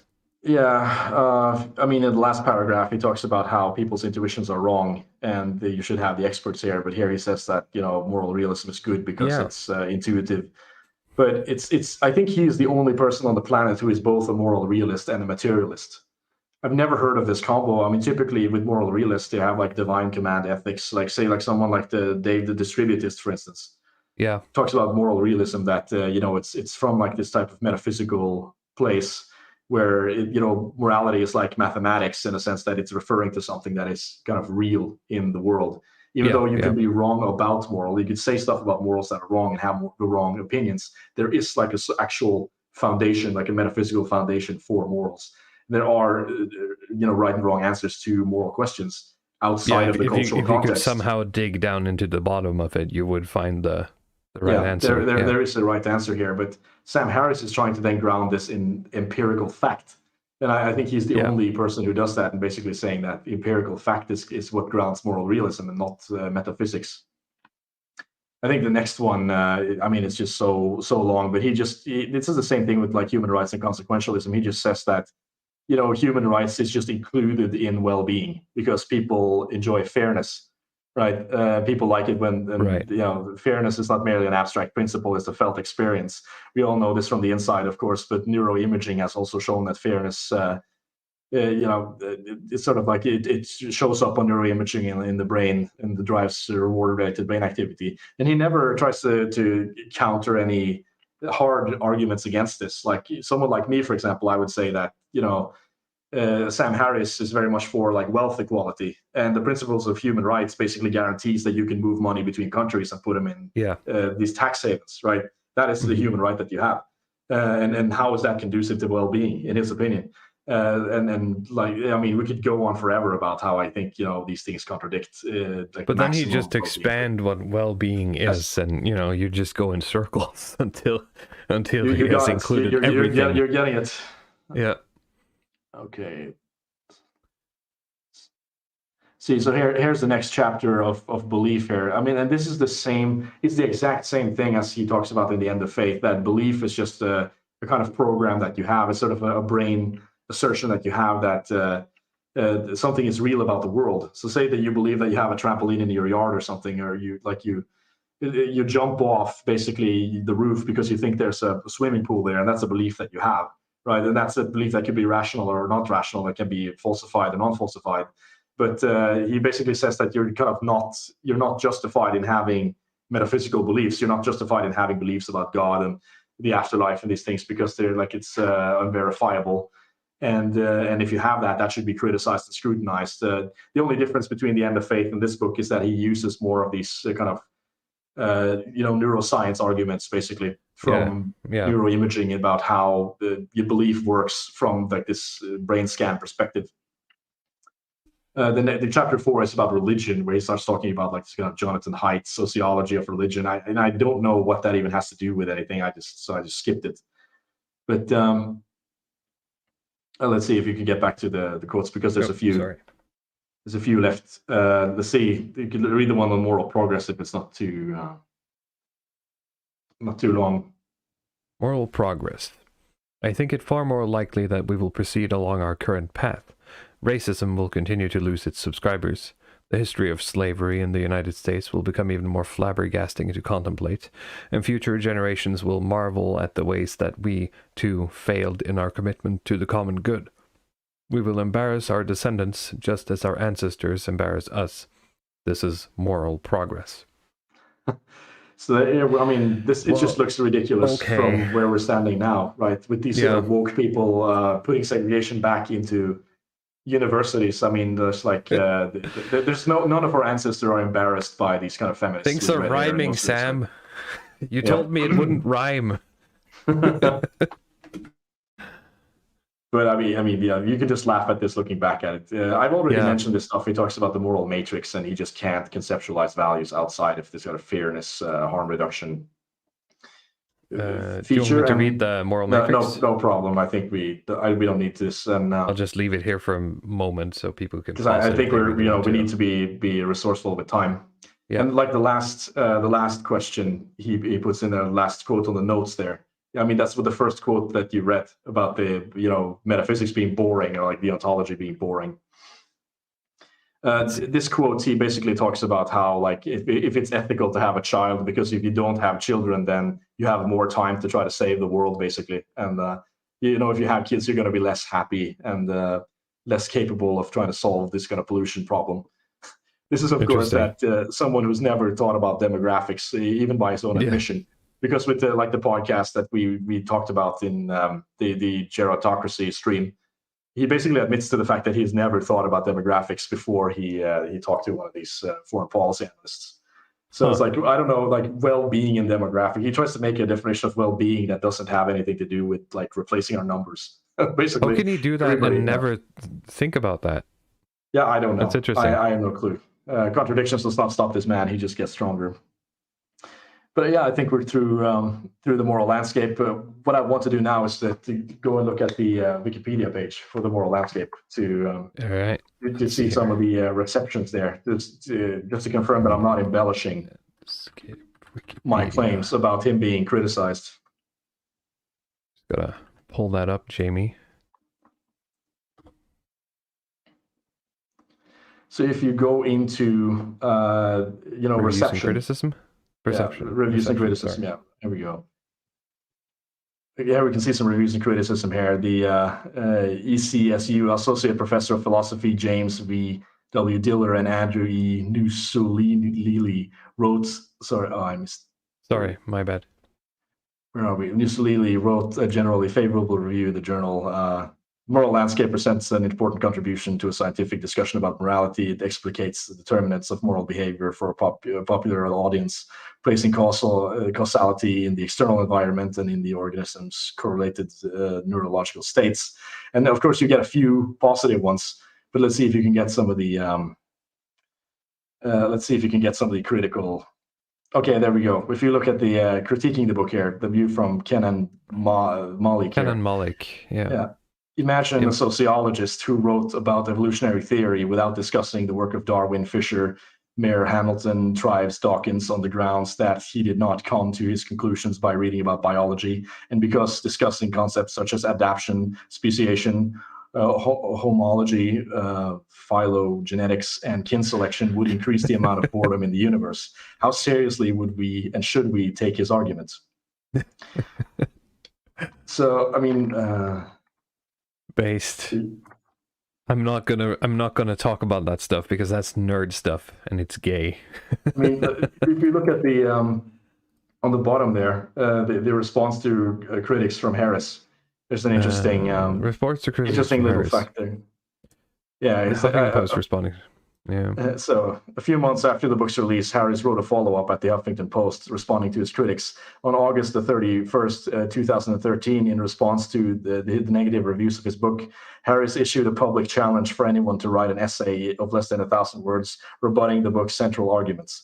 The submissions were vetted by Russell Blackford, with the author of the essay judged the best to receive $2,000 or $20,000 if they succeeded in changing Harris's mind. 424 essays were received by the deadline. On March 11th, say 2014, Blackford announced the winning essay was by philosophy instructor Ryan Bourne.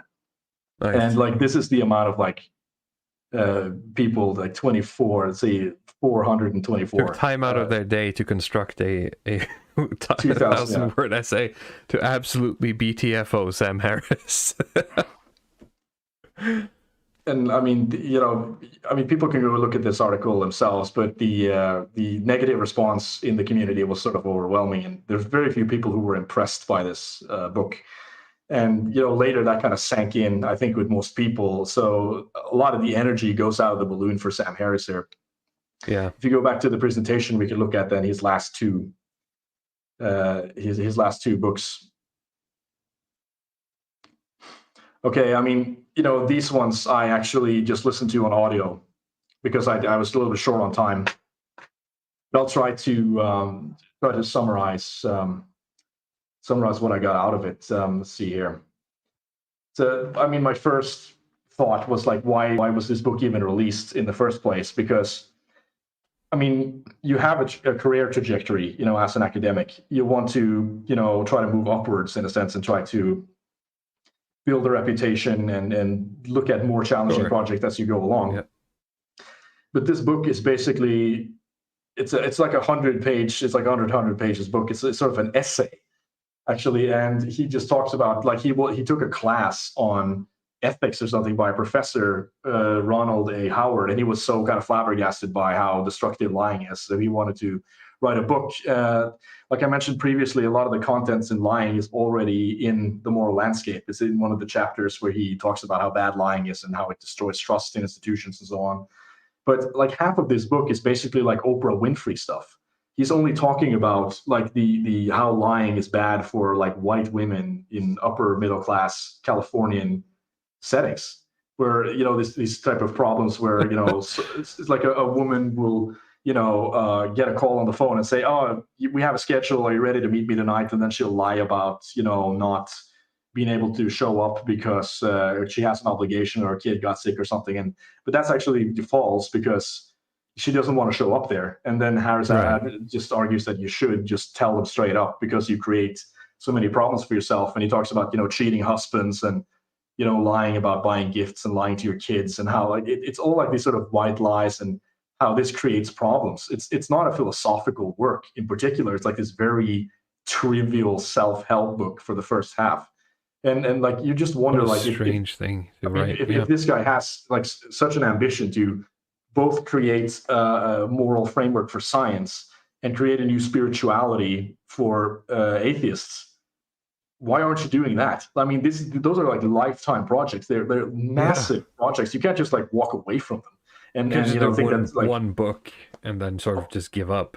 Yeah, hope that people will read the moral landscape, and then some smart guy's going to come and do all the coding and all of the program all the supercomputers to create the the world that he wants. People in the orgone machines and but no, he doesn't actually. There's very little about that. So he starts then by dealing with these kind of white girl problems. And then later he will, talk about a little bit, bigger issues like, okay, what happens if you, the kind of Kantian problem, if somebody shows up on your doorstep and then they basically ask the location of someone they're trying to kill, and should you lie then? And then he basically says, well, it's, well, you shouldn't, you should just omit talking about it. And I mean, all of this stuff has been covered by Immanuel Kant, even though he barely mentions him in the book and says that, he's not as correct as I am on these assertions.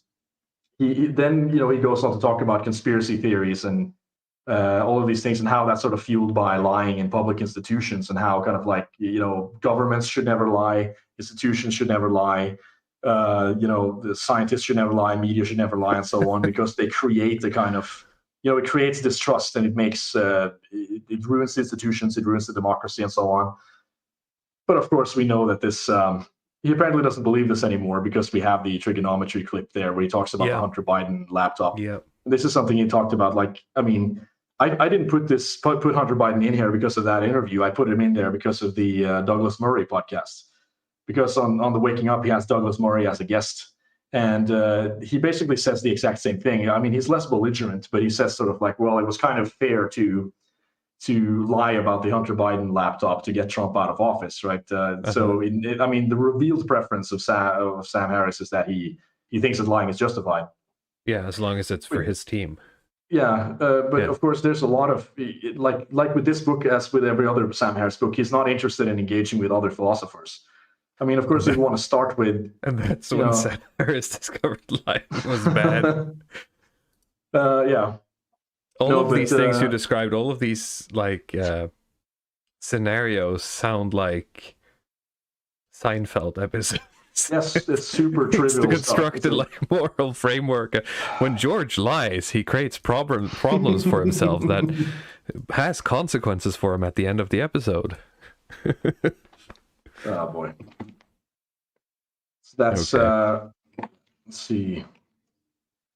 Okay. Did I? But I mean, with the lie, I can just finish the point with lying is that there's, I mean, if you're going to talk about lying and not lying, you want to, talk about, you can start with Plato and the noble lie, but of course he doesn't care about Plato because he's like an inferior man who lived books. He's an inferior man who lived like hundreds of years ago, and he believed in slavery and so on. So we can't take anything he says seriously. Probably wrote academically as well.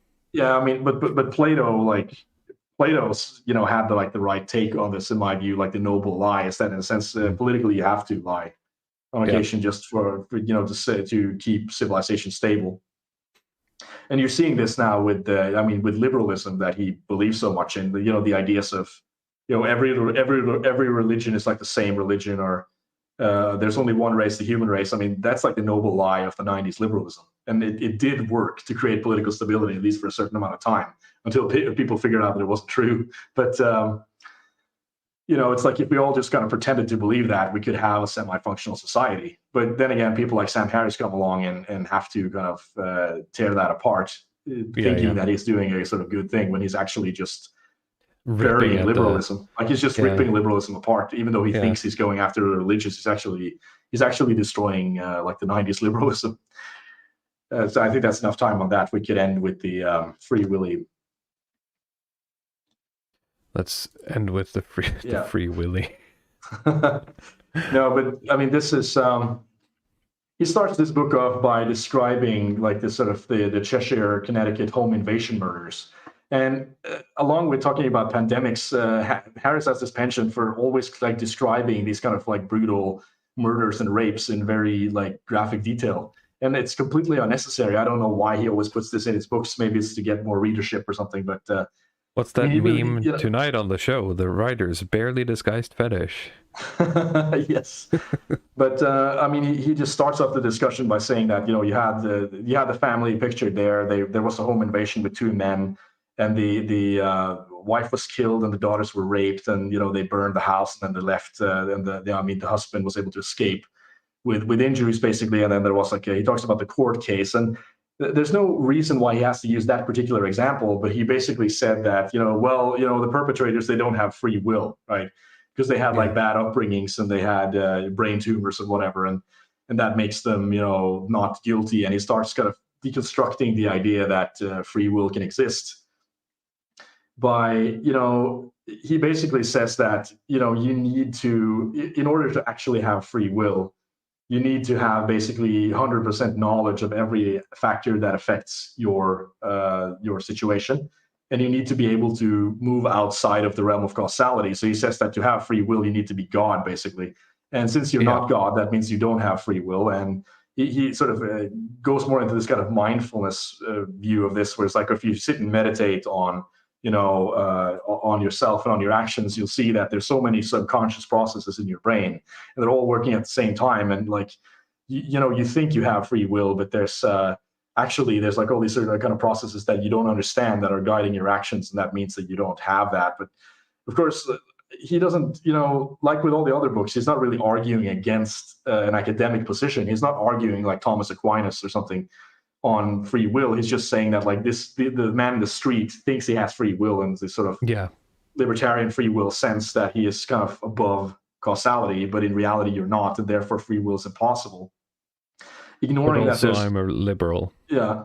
Also, you're a liberal. Yeah, of course, he's still a liberal, and he tries to justify that in the book by saying that like, okay, when we admit that there's no free will, right? That's when we can have compassion. Like we can have compassion for the criminal as well as the offended party. So like the murderer is also a victim in this. So then we can have less harsh punishments and focus on rehabilitation and so on. And this is where I said that he's not really ballsy enough to take this all the way, because if you have a deterministic system that he believes that all of humans, we're just operating in this kind of Newtonian clock universe, and it's a completely deterministic system. When you have a deterministic system with malfunctioning parts, you don't hold a trial with a jury of 10 peers, right? If my computer's not working, you're basically removing our entire societal foundation here. Yes, I mean, if you don't, like with my computer, if my CPU is something wrong with it, it doesn't matter if it's done something or if I have like an actual malfunction with data integrity on the screen. If the CPU is malfunctioning, I will take it out and I will either have it repaired or I'll have it disposed and replaced. And that's really the logical conclusion to this type of system, is that, I mean, you have to then find somebody and look at people's brain chemistry and just brain scan them and see if they have like a criminal brain or a non-criminal brain, or if they have a tumor in the head that makes them disposed to and then shoot them with the perfect weapon. Shoot them with the perfect weapon, or like you can either give them surgery, and if that doesn't work, then you will just euthanize them. And so like this is where does the religion fit into this then? I mean, writing this basically sweeps the legs under a lot of his previous work, I feel. Well, I mean, he doesn't really clarify that. He basically says that religion is bad because religion preaches free will, and like say the Abrahamic religions contain that assumption of free will, and therefore that makes society. If humans don't have free will, why did we create religion? If the creation of religion is deterministic, I mean, he just Yeah, writes himself into a loop. It's a very good point in that sense, that there's no reason to be agitated about these things. You can just keep meditating because they didn't actually choose to create religion. Yeah. But he probably sees this in a sort of deterministic way, that we have to move towards progress, basically. Yeah, probably. But I mean, the interesting part about this is not just like tearing the foundation out of society as he's doing with this 90-page book, but it's also that I have a picture there of Daniel Dennett. That's one of the other Four Horsemen, where they got into basically a spat about this. They have this kind of back and forth of writing these extremely passive aggressive articles about free will, because Daniel Dennett is a philosopher and he has written on this topic. He's written a lot on it, and he's championing basically what he calls like the compatibilist view of free will. That is essentially, it means that, I mean, regardless if the world is deterministic or not, we can say that if an individual, like an adult human being, without pressure from the outside or inside, makes an informed choice, then that's free will. Basically, that's what we say is free will. They made that choice out of their free will, and they're going to have to live with the consequences of that choice, regardless of whether you had metaphysical free will or not. Right. Sorry, I just need to take a 2-minute break. You'll that's just entertain fine. the chat. I'll be straight. All right. Let me check the chat, what people are talking about. Oh, Mongolian Doggerland is back in the chat. It's been a while. Or maybe he's been lurking around and I haven't seen him before.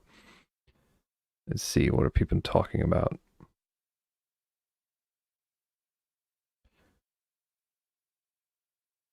Might need to go get some water. Burkarl is back in the chat. Nice to see. Actually, next week, if you guys are here next week, we will have Burkarl on and he will discuss and tell us about Linkula.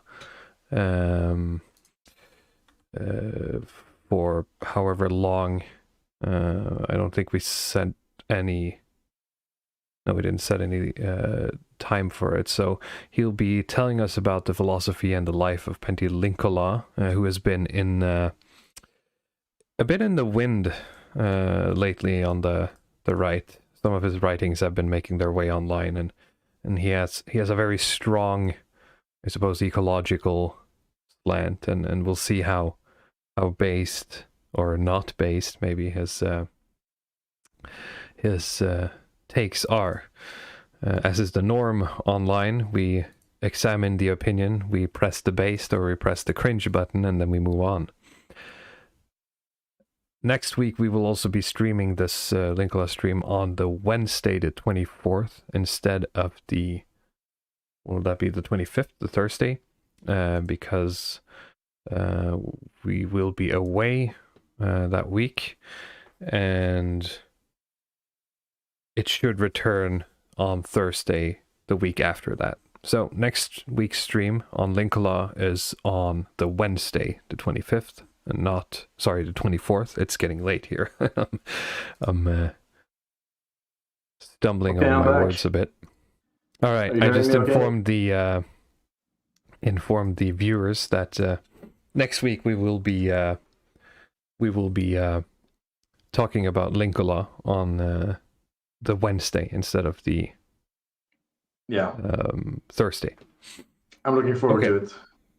But yeah, to finish the thought here, Dennett's view of free will is basically, like I said, it's called compatibilism. If you Google kind of thoughts on free will or theories on free will, they're going to fall into one of four categories. If you imagine a kind of matrix with 4 squares in it, where you have like metaphysics or non-metaphysical, where you have freedom or non-freedom. So it's really, on the metaphysical side, you could either have libertarian free will, that's kind of like this, the more of the religious, Christianity would fit into kind of libertarian free will, and the idea that you have essentially a soul that is separate from the physical world, and that soul is able to act independently of cause and effect.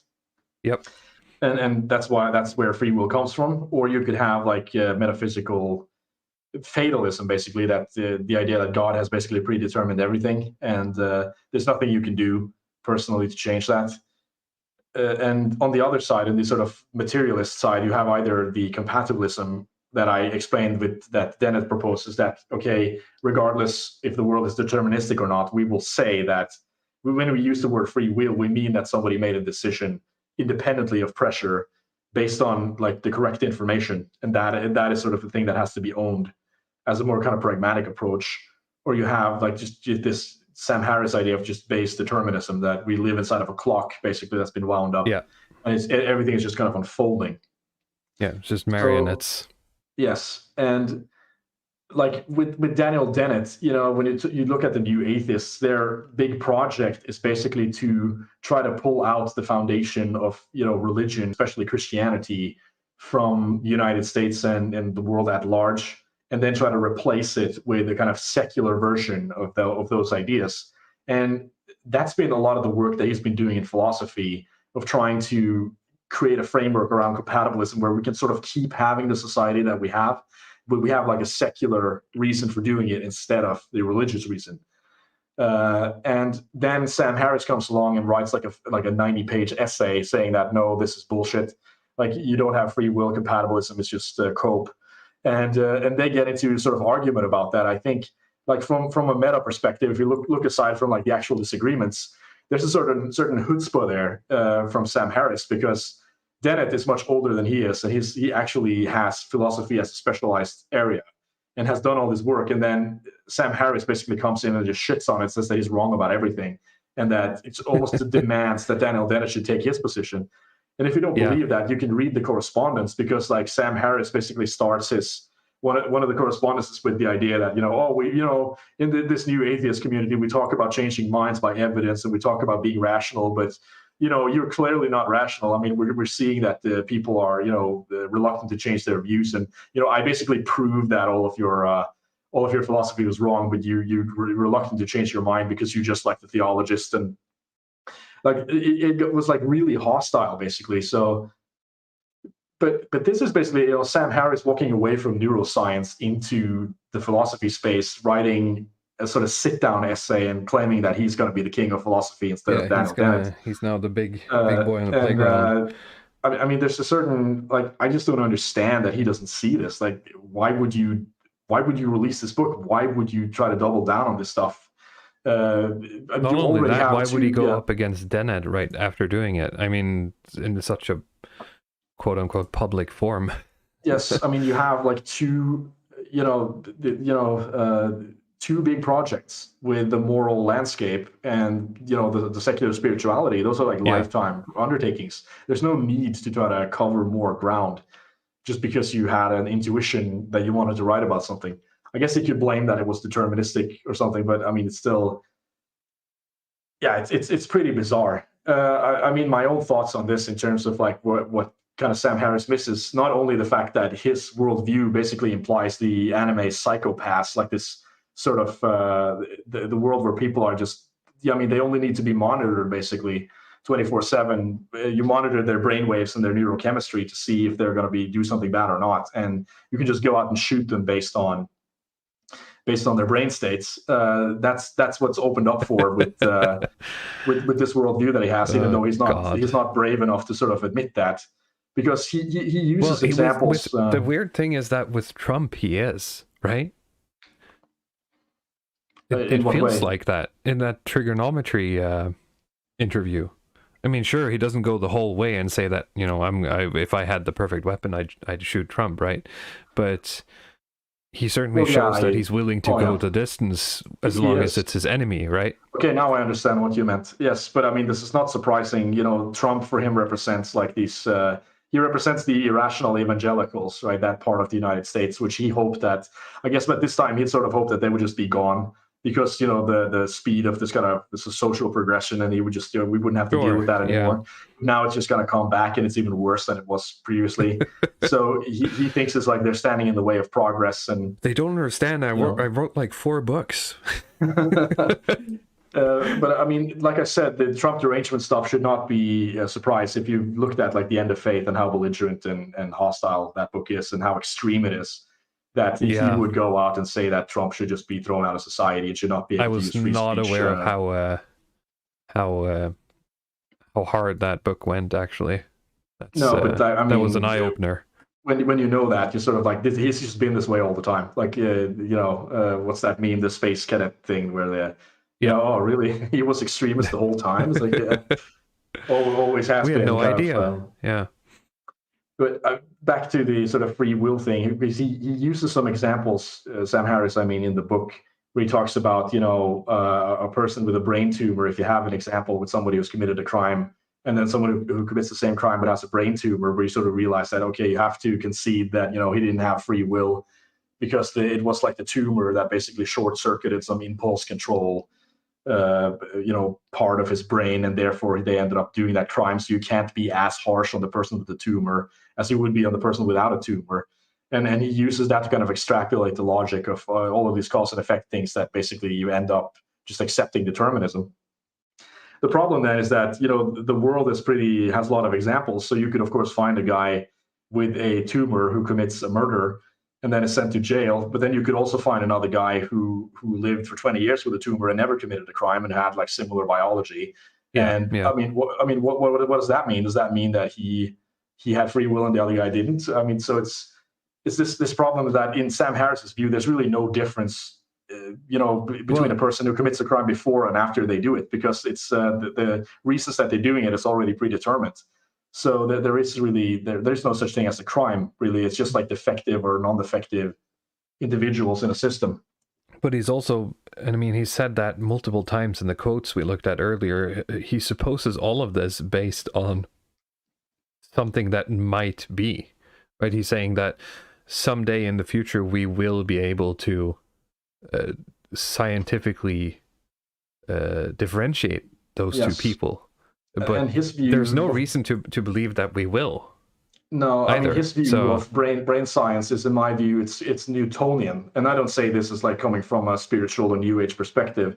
I mean that he thinks that there's kind of linear, connection, is like this linear causality between the brain firing off signals and the consciousness being created. And he's not open to the idea that maybe there's like a reciprocal causality, that, the consciousness can change the brain, but the brain can change the consciousness. It's like it goes both ways, basically. And in that sense, it's impossible to model brain activity simply by thinking it's a one-way causality. And you just look at, okay, the neurons are firing here, and somebody experienced that. And that means that every time a neuron fires in this part of the brain, they're going to have a good experience. And when a neuron fires in this part of the brain, they're going to have a bad experience. Yeah.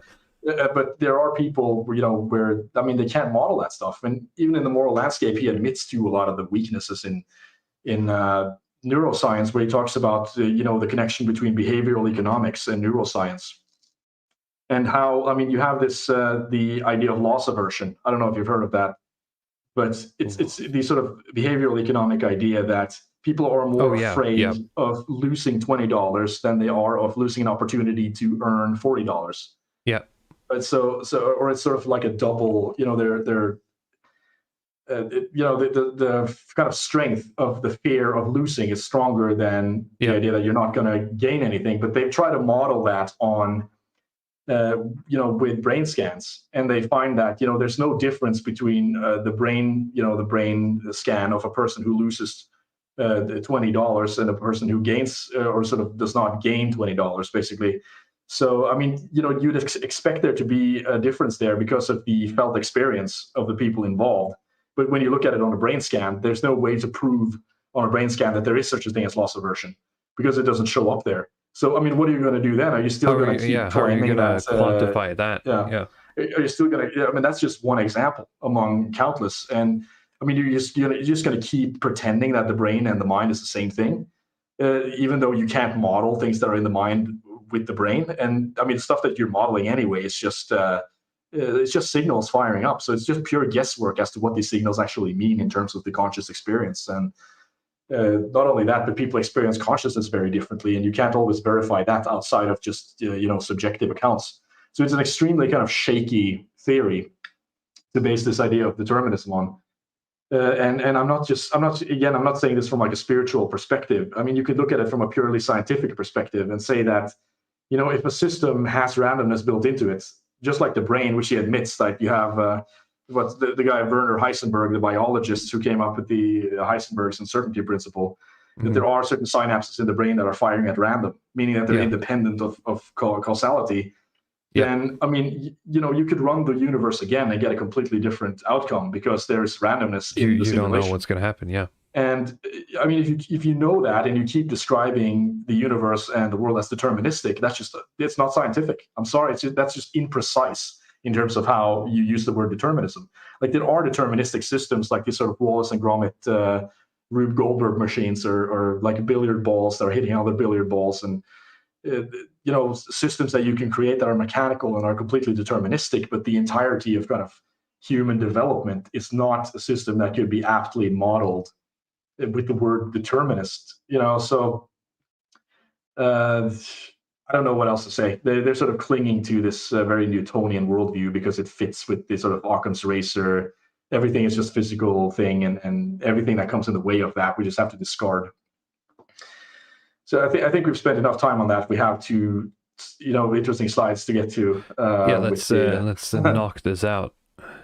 So I put this one in here because this is one of my kind of far out thoughts. We're moving into more of this kind of speculation land here, but I've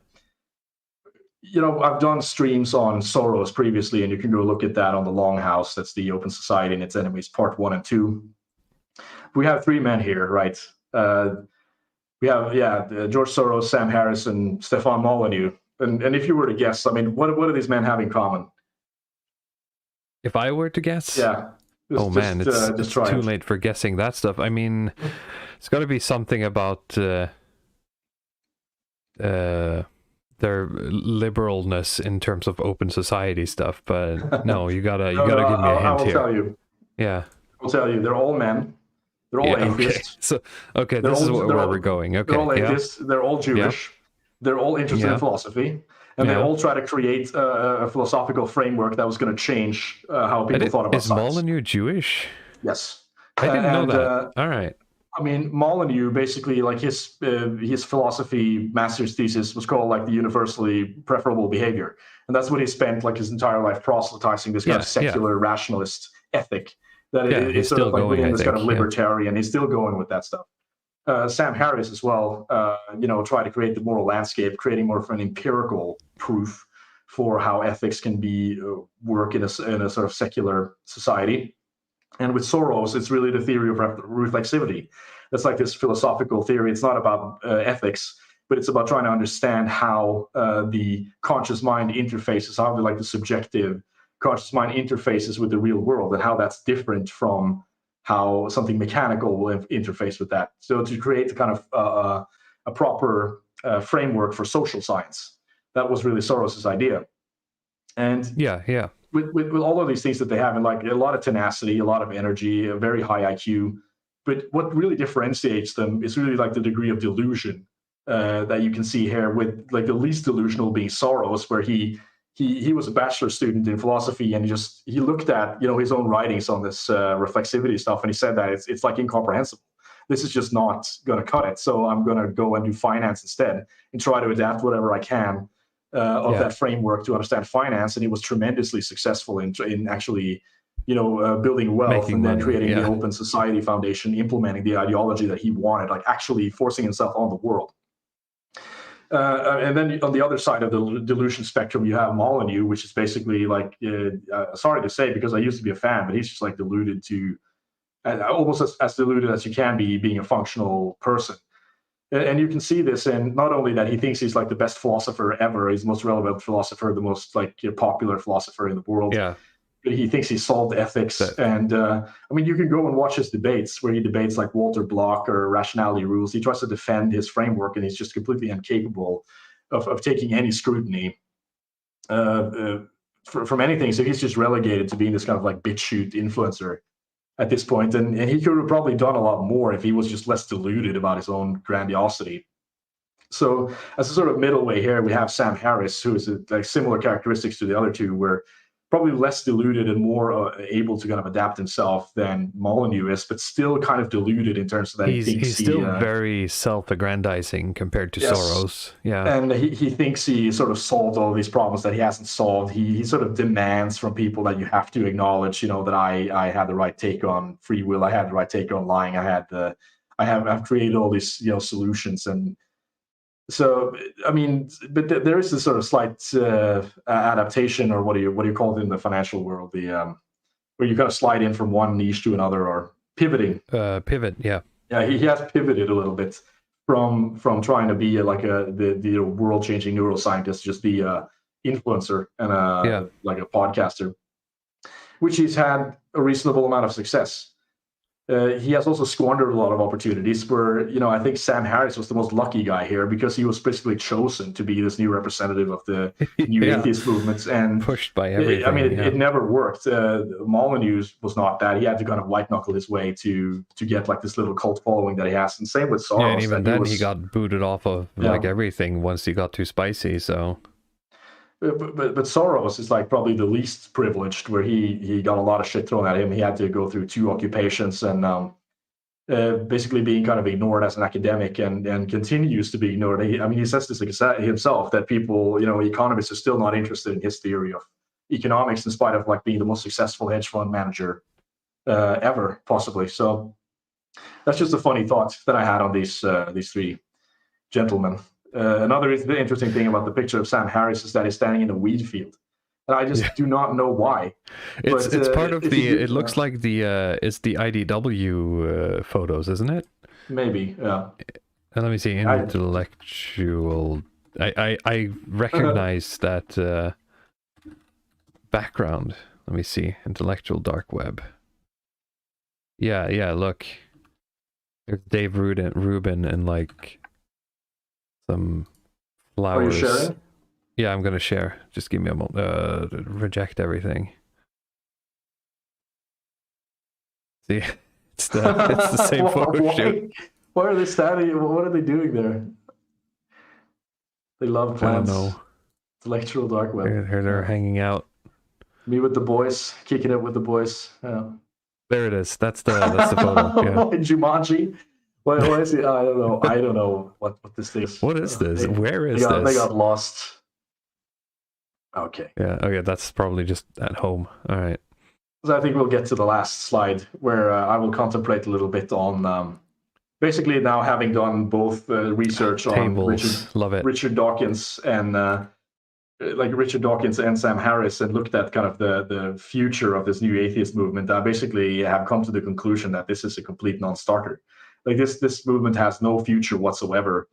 So I try to contrast the new atheist movement with other kind of leftist movements that exists currently. So on like the left there, I have the Open Society that we've covered on previous streams, where like you try to compare who they're fighting against, what their end game is, what method they're using, and what dialectical process they're engaged in. And the reason I did this is because I had the thought that if you compare, Sam Harris to George Soros, and you think, the enemies of George Soros and the enemies of Sam Harris, you put them on a list or you put them on a Venn diagram, they would be 2 almost completely overlapping Venn diagrams. Would you agree? Yeah, no, I can see it. Where they have the exact same enemies, right? The people that Soros hates, the people Sam Harris hates. But Soros's approach is just so much more slick in terms of both in terms of how to adapt to that problem, and in terms of recruiting people to help him, because he basically says, look, my enemy is authoritarianism, collectivism, historicism. I try to protect like this kind of small L, liberal society that still has democratic elections. And it's very modest that way. And he will get a lot of support from, moderate Christians, moderate Muslims, people who are like business owners, like very broad spectrum of people that can get behind the Open Society Foundation and that philosophy. And not only that, but the Open Society also has a kind of dialectic process where it can sort of falsify itself and renew itself continually based on new information in terms of how it defines authoritarianism, how it looks at collectivism, and it's a lot more slippery as an organization than just individuals. So they work on the level of institutions, right? And trying to fund institutions using NGOs and sort of moving in the background, being kind of kingmakers in society, making sure that the right people are sort of nudged to power, and that making sure the black people in LA get their drugs. Yes, but I mean, we can laugh at it, but it's actually been very successful. Whereas you contrast with removing value from the analysis, it works. Yeah. If you contrast it with New Atheism, basically says that we need to get rid of like this dogma and the religion and the irrationality, and how are we going to do this? We're going to use confrontation, right? We're just going to get in people's faces and oh, Joseph Smith didn't talk to angels and didn't bury golden plates. Fuck you, you're a retard. Like telling Muslims that you're going to nuke them and just telling all of the people you don't like that you want to kill them, basically. Like that's meanwhile, Soros is just building up like a new religion in the background. Exactly. And so Sam Harris just like wrote some books that are basically manifestos telling his enemies that he wants them dead. And then he went on to alienate the people in his own movement, so that then it doesn't want to talk to him anymore. And you know, people like the people who are like moderate Christians who could probably get a lot, you know, who would be interested in this kind of moral landscape thing. And you can see this if you go on the moral landscape, you know, the book reviews on Goodreads. There are people who are like Christians who are writing that, you know, I think the thesis is interesting, but Sam Harris would hate me, basically. So I can't condone this stuff. He would just be completely intolerant of my views. So I can't. He'd shoot you with the perfect weapon. Yes, and like so, this is it's just how not to build power. Just announce loudly who your enemies are, target them with ideas and, you know, polemics, and basically the only way that you have to deal with new issues, like say with the wokeness stuff, is to say that, okay, well, wokeness isn't a religion in the same way that Christianity and Muslim or Islam is a religion, but we just expand the definition, right? We just say, okay, now religion means metaphysical Abrahamic ideas, and it means like, you know, this atheistic, state atheist, communist, dogmatic ideas, and it also means this kind of like woke civil rights dogma stuff. And you just like increase this balloon that is everything, you know, everything that's not atheism, to the point where, you know, you have like atheism on the head of a pin, and you have like everything else like this massive bubble of dogma that, you know, it just becomes like this little, you know, the cool kids that don't want to hang with anybody else club. And they just have no plan for how to actually implement their ideas. They can't do anything but argue with people. And when people don't want to argue with them, they'll argue with each other. And that's going to be it. I don't think you're going to see a whole lot more of this movement. I mean, you already see how little noticeably, or how sort of small it is on YouTube now, and how every new atheist YouTuber has just gone on to do something else. Whereas these other movements, bloggers, you know, or something else. I put like wokeism in the middle there as for comparison, where they also have a model that can sort of absorb a lot more. They can, you know, create theories around, you know, how to get equality in society and how to make, you know, decolonize society, how to create safe spaces and so on. And you know, when they've conquered one island, they can find some new prejudice somewhere else, and they can just sort of keep going, decolonizing society. And, you know, they do this by, you know, maintaining a cultural hegemony and always gatekeeping, always, you know, controlling language. They have like this very slippery way of getting around argument, basically. That's like the opposite of the new atheists, where they just try to cancel people or they don't invite them. Go on Wikipedia and just change the definition of words, like change the definition of sex and gender, and change the definition of definition. And, you know, it's just always in the background, canceling and changing. It's just happening. Is like board. You wake up and the world is a bit different. And 5 years ago, you know, the content on Netflix was different than it is today, right? Let's put it like that. It's always moving, and it's always changing, and it never asks for your opinion. So no, it's just, this is how it is now, and if you notice, you're a racist. Yes, it's like a super effective strategy. I mean, you think about how much ground they've covered. We see it every day. But so, I mean, I could have put Marxism in here as well. I mean, you know, they also have like a dialectical process and strategies for basically stopping institutions. I mean, we could just keep adding on different things here, and I think everything comes out better than new atheism. It has to be like the lowest tier of leftist ideology. At least from a tactical position. Yes, I mean, it's very entertaining, but yes. Like, I mean, in terms of like having an actual movement that's going to go anywhere, this is just total. That's true. Total shite. I mean, it can't do much. Let's see. I think that's the presentation we got in at the 3.5 hours. 3.5 hours. I think that might be the longest we've gone so far, but I think we've gone longer. But I mean, we have to be mindful of time, because it's you know. Yeah, it's getting late. It can really drag. Yeah. Right. But I mean, it was a fun occasion that we happened to to be able to do this on the day the trigonometry interview landed, because perfect. it really was a showcase of everything we've talked about and that you've detailed in this presentation. And I think anyone who's watched that video can pretty much just go back to the beginning of this one and understand that, you know, Sam Harris was always going to end up where he did here. Yep, it's deterministic. Yeah. Nice. But I mean, I think this is probably the most comprehensive like video on Sam Harris. That's not like a promotion video, right? You have some, you know, videos debunking his sure, yeah, debunking his like single books and stuff, but I don't think there's anything like this, like detailing to this degree, like how he thinks and how he gets to the conclusions that he does. Yeah. So that's good. I see we still have like almost 25 viewers. It's pretty good. It was a good turnout. High numbers. You guys did well tonight. Even had hostile people in the crowd. So I noticed some in the beginning, some people asking questions, but they seem to disappear once we started pulling out the quotes. I'm not sure what that is. But I sort of expected that as well. I mean, if you put Sam Harris in the title, then they're going to search for Sam Harris and they're going to find this. Yeah, but it's a small channel. It's strange that they managed to get it. Anyway, I did talk a bit earlier, but next week is Pentti Linkola, the ecologist, polemicist, and writer from Finland. The week after that, we're probably going to be talking a bit about the British event, where some people are going to be talking about where do we go from here. It's strategies for navigating the ruins. Is that it? What was the? Yeah, I think that sounds correct. Yeah. Okay. And talk about our experience with that. We do have some other things in the pipe, but I don't want to announce it quite yet. If you're new to this channel, check out any of our other videos if they strike your fancy.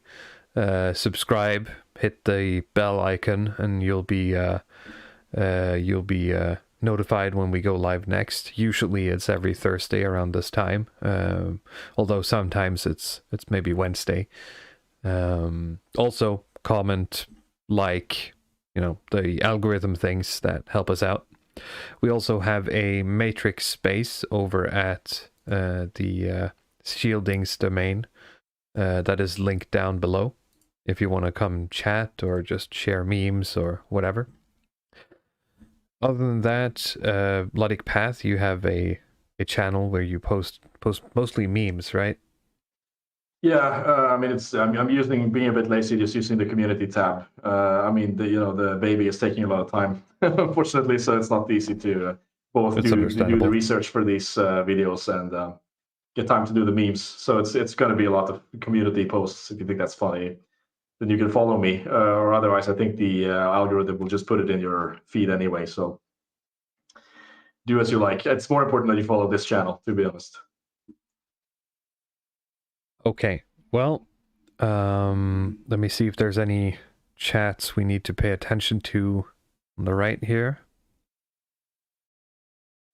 No, I think we're good. It's getting late, so I think we'll just sign off. This has been very fun, and we'll see, hopefully, all of you next week. Bye-bye.